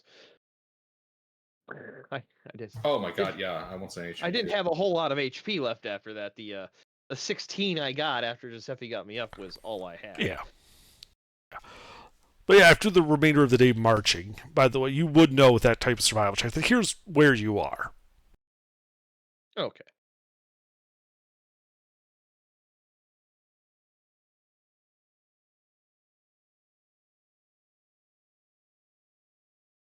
Alright, I'm good. I'm debating rolling the other one, but also we're about to long rest. I'm at 3/4. Yeah, let's get our asses back to town.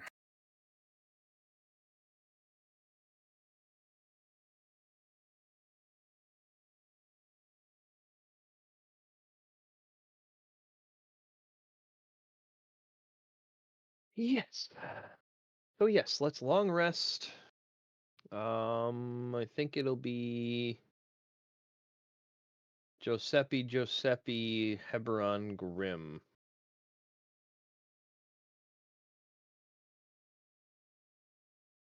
For watch, because Giuseppe, you're like an elf, right? You need 4 hours of down. Yes. Okay.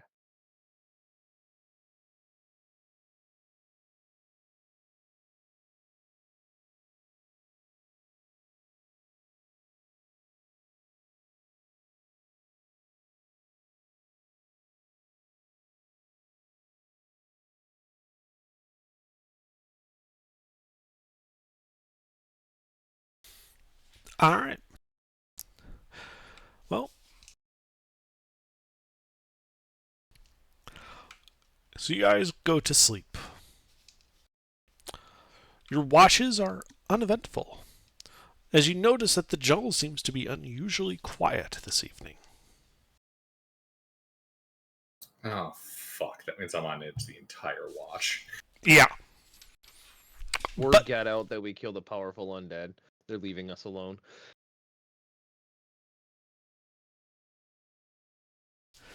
The undead grapevine. But nothing happens. Morning comes, and with it a slightly hotter than normal day, though there is at least no rain. Well, at least there's that. Would that be a raisin vine? No idea what you're talking about. Undead grapevine. Ah, I'm just sitting there like, wouldn't that be a raisin vine? Anyway, yeah. So we'll make the rest of the way back to Camp Righteous. Yep. And we'll need a wait out survival our- check for navigating to Fort Righteous. Are you proficient, Hebron, or do you just have 6? I'm proficient. I couldn't remember who was the other person, so I just rolled it so that. We like all of us are proficient in survival, oddly enough. All right. Yeah, you make your way back towards Camp Righteous. And, a few hours go by. The boat shows up. Mm-hmm.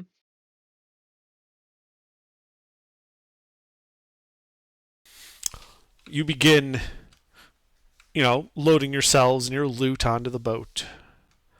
And as you're setting sail to start heading north, you guys would see at the edge of the clearing to Camp Righteous that undead that you killed underwater watching you. Return the slab. Yeah, you're too How far away far? to hear him, but yeah, that's what he's doing. How far are we? About 750 feet. I wave. Hold on. Hold on. Do you have something that can reach that far? What, you have a longbow or something you want to take a shot with? Uh-huh. Longbow won't even reach that far. What's the longbow's extended range? 600. It's 150, 600. Its max is 600. Hold on. Back us up. Are you? Up to within Turn range, the boat please, around. Captain. He refuses. He claims you paid for passage. You're getting passage, not a sightseeing tour. I'll give you an extra platinum if you back this up like 200 feet. I gotta return some Make to it. that guy. Make a persuasion check.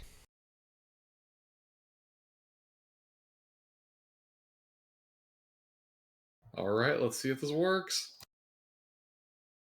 A whole fucking flat roll.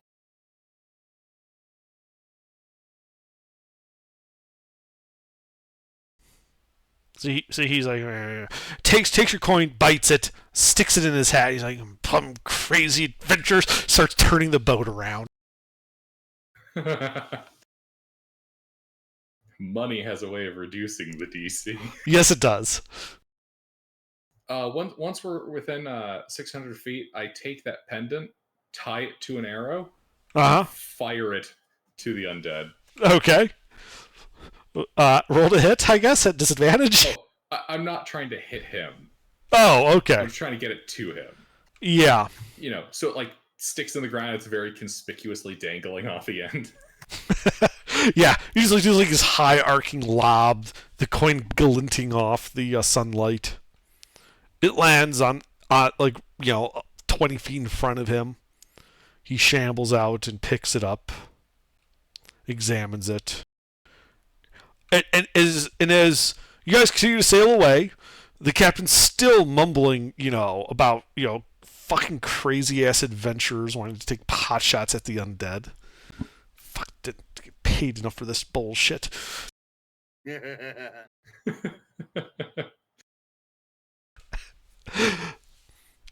You can just feel Hebron, just the weighty stare and the vengeful glare of this undead watching you. I wave to him as we leave. And you just hear this foul voice calling out, "Return the gems." I just screwed it all up, sorry. Return the items. Okay, we'll kill you later. We need it for a great quest. You should get how this goes. Return the treasure, or suffer my curse. Don't be melodramatic. Yeah, curses aren't that big a thing.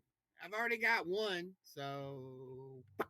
As We're we're just dealing with a literal borrowing. death curse on this entire peninsula. Yeah, curses aren't that big of a deal, Mr. Undead. Everything's already cursed. It's Yeah, Izcap just sitting there like on his boat going, "God damn, fate tempting adventurers." I'm getting the fuck out of here. He kicks it into second gear. He pulls out an outboard that he just had been keeping hidden. No. But yeah, he makes sail. A few days later, you guys arrive back in Novozan. And I think that is where we'll call it this evening. Okie dokie. Oh man, no time to identify. Oh, yeah, sorry, I forgot you had the items you identify. Yes, you'd be able to go and get the items identified from your wizardly friend. I believe he's still Also- charging you some amount for that. Yeah, and then also I'd like to ask after Giuseppe and Hebron start heading that way, I'll stop and have a chat with the old man and ask him his name, Which old man? the boat captain. Ah! He calls himself Captain Silver Sylvanus.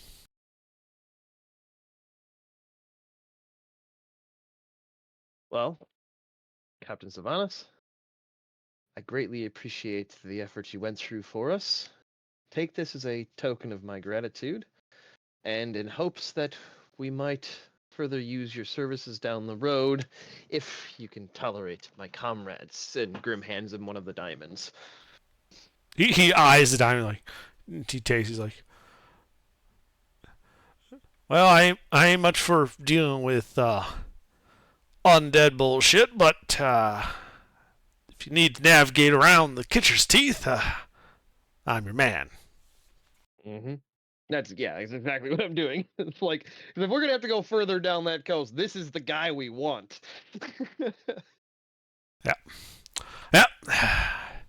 Captain Silver Sylvanus. Captain to the adventurers. That's me. All right. And under, just to clarify, it was 150, 200 gold piece diamonds, correct? Sounds right, yeah. Okay. So 149.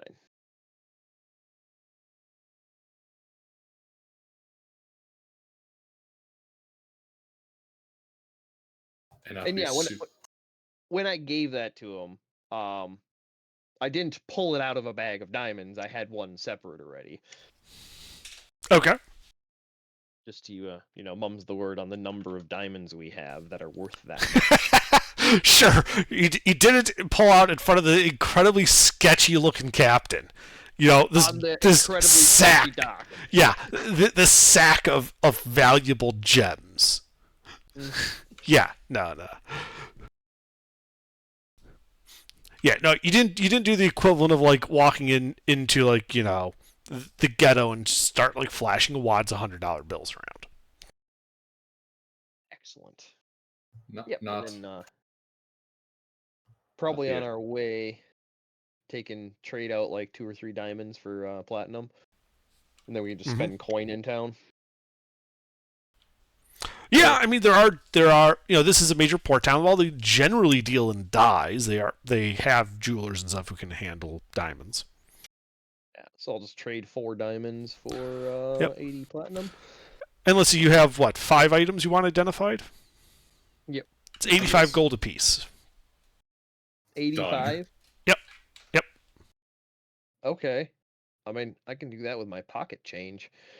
Yeah, because it's the dagger, the magic shield, and the magic ring. Yeah. So I will type those up before we actually call the session. Give me a second. Yes, magical bullshit.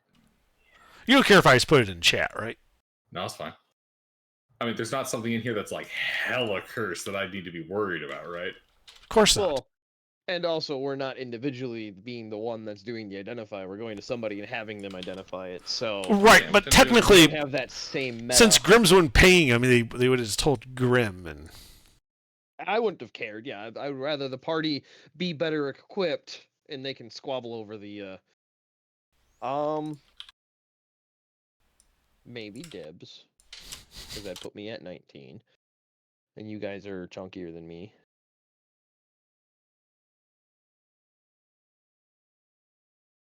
I'm already dibs in that shield. Yeah, well, I'm saying maybe I take the Ring of Protection, because I have 18 right now. So that would put me at 19. I think you guys are both 20, right? Yep. Oh no, Giuseppe, what's your AC? 19. Mister? 19? Okay, yeah. So it'd put you and me neck and neck then, and Heberon would just edge above us a little bit.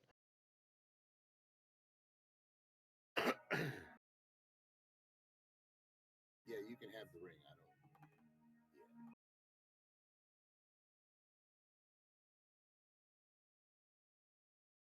Because are you frontline technically? Like, is your build designed to be melee? I'm midline. I'm mid range. Oh, you're midline. Okay. Yeah. I'm backline. Like, I'm not. I can take melee because I can shield. I mean, I can take melee, but I am a rogue. Actually, no, I can't. I'm dumb. I can't shield. I'm a rogue in light armor, so.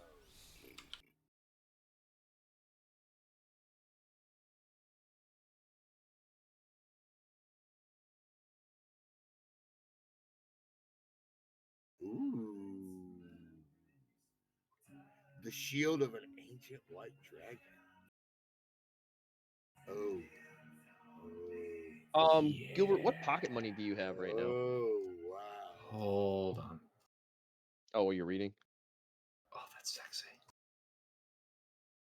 Oh, wow. This is nice for you, Gilbert. Immune to cold. He can cast Bane from the shield that doesn't require concentration. Oof. It's terrifying.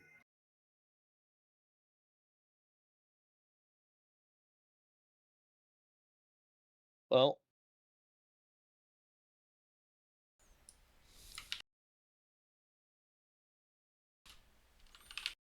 Oh, wow. Do you read the last part? uh-huh.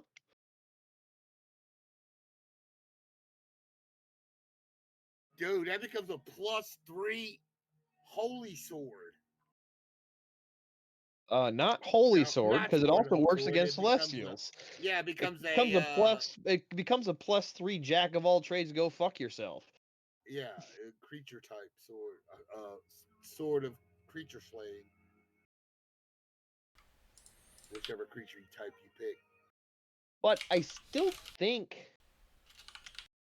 the shield as the shield, unless you want a magic weapon, then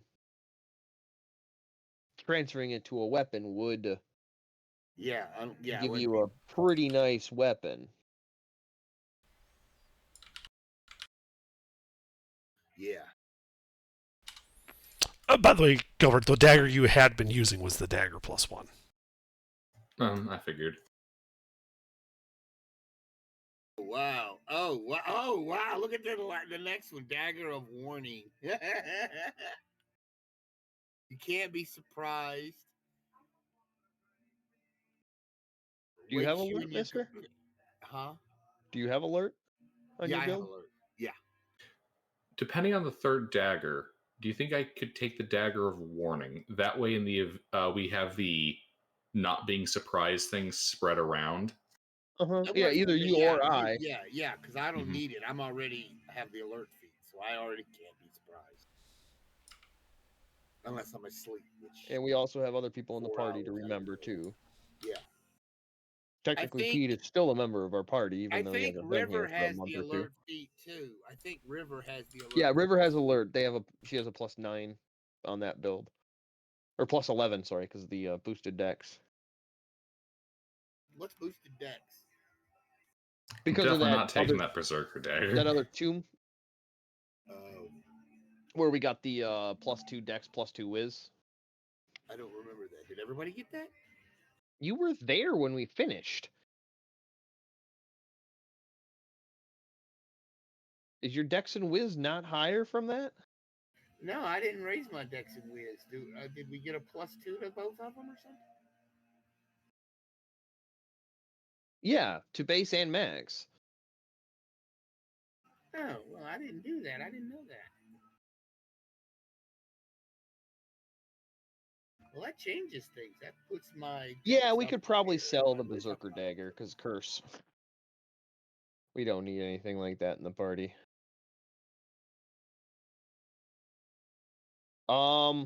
And then yeah, I'm taking the ring of protection. You're taking the shield. All right.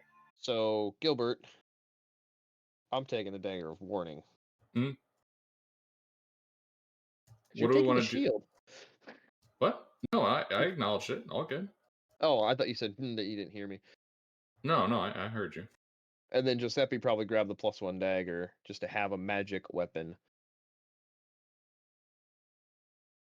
Oh, Hmm. it's the axe. It's the axe. So, as handy and neat as the features of that shield are, yeah, I think it might be a good idea to convert that Into a weapon. into the weapon. Yeah, it improving my offensive capability against the undead. That is That berserk- and Bane isn't as much as Bless is a nice. Bane is not really its counter. under. Yes. You converted the axe to a dagger, didn't you? Yes, I did. Oh my god! Oh god! I is definitely getting Norse vibes from that dungeon. Dagger is the greatest weapon I have ever used. I had an axe version of it though, but I had a barbarian that used it. It was great. I killed so many party members.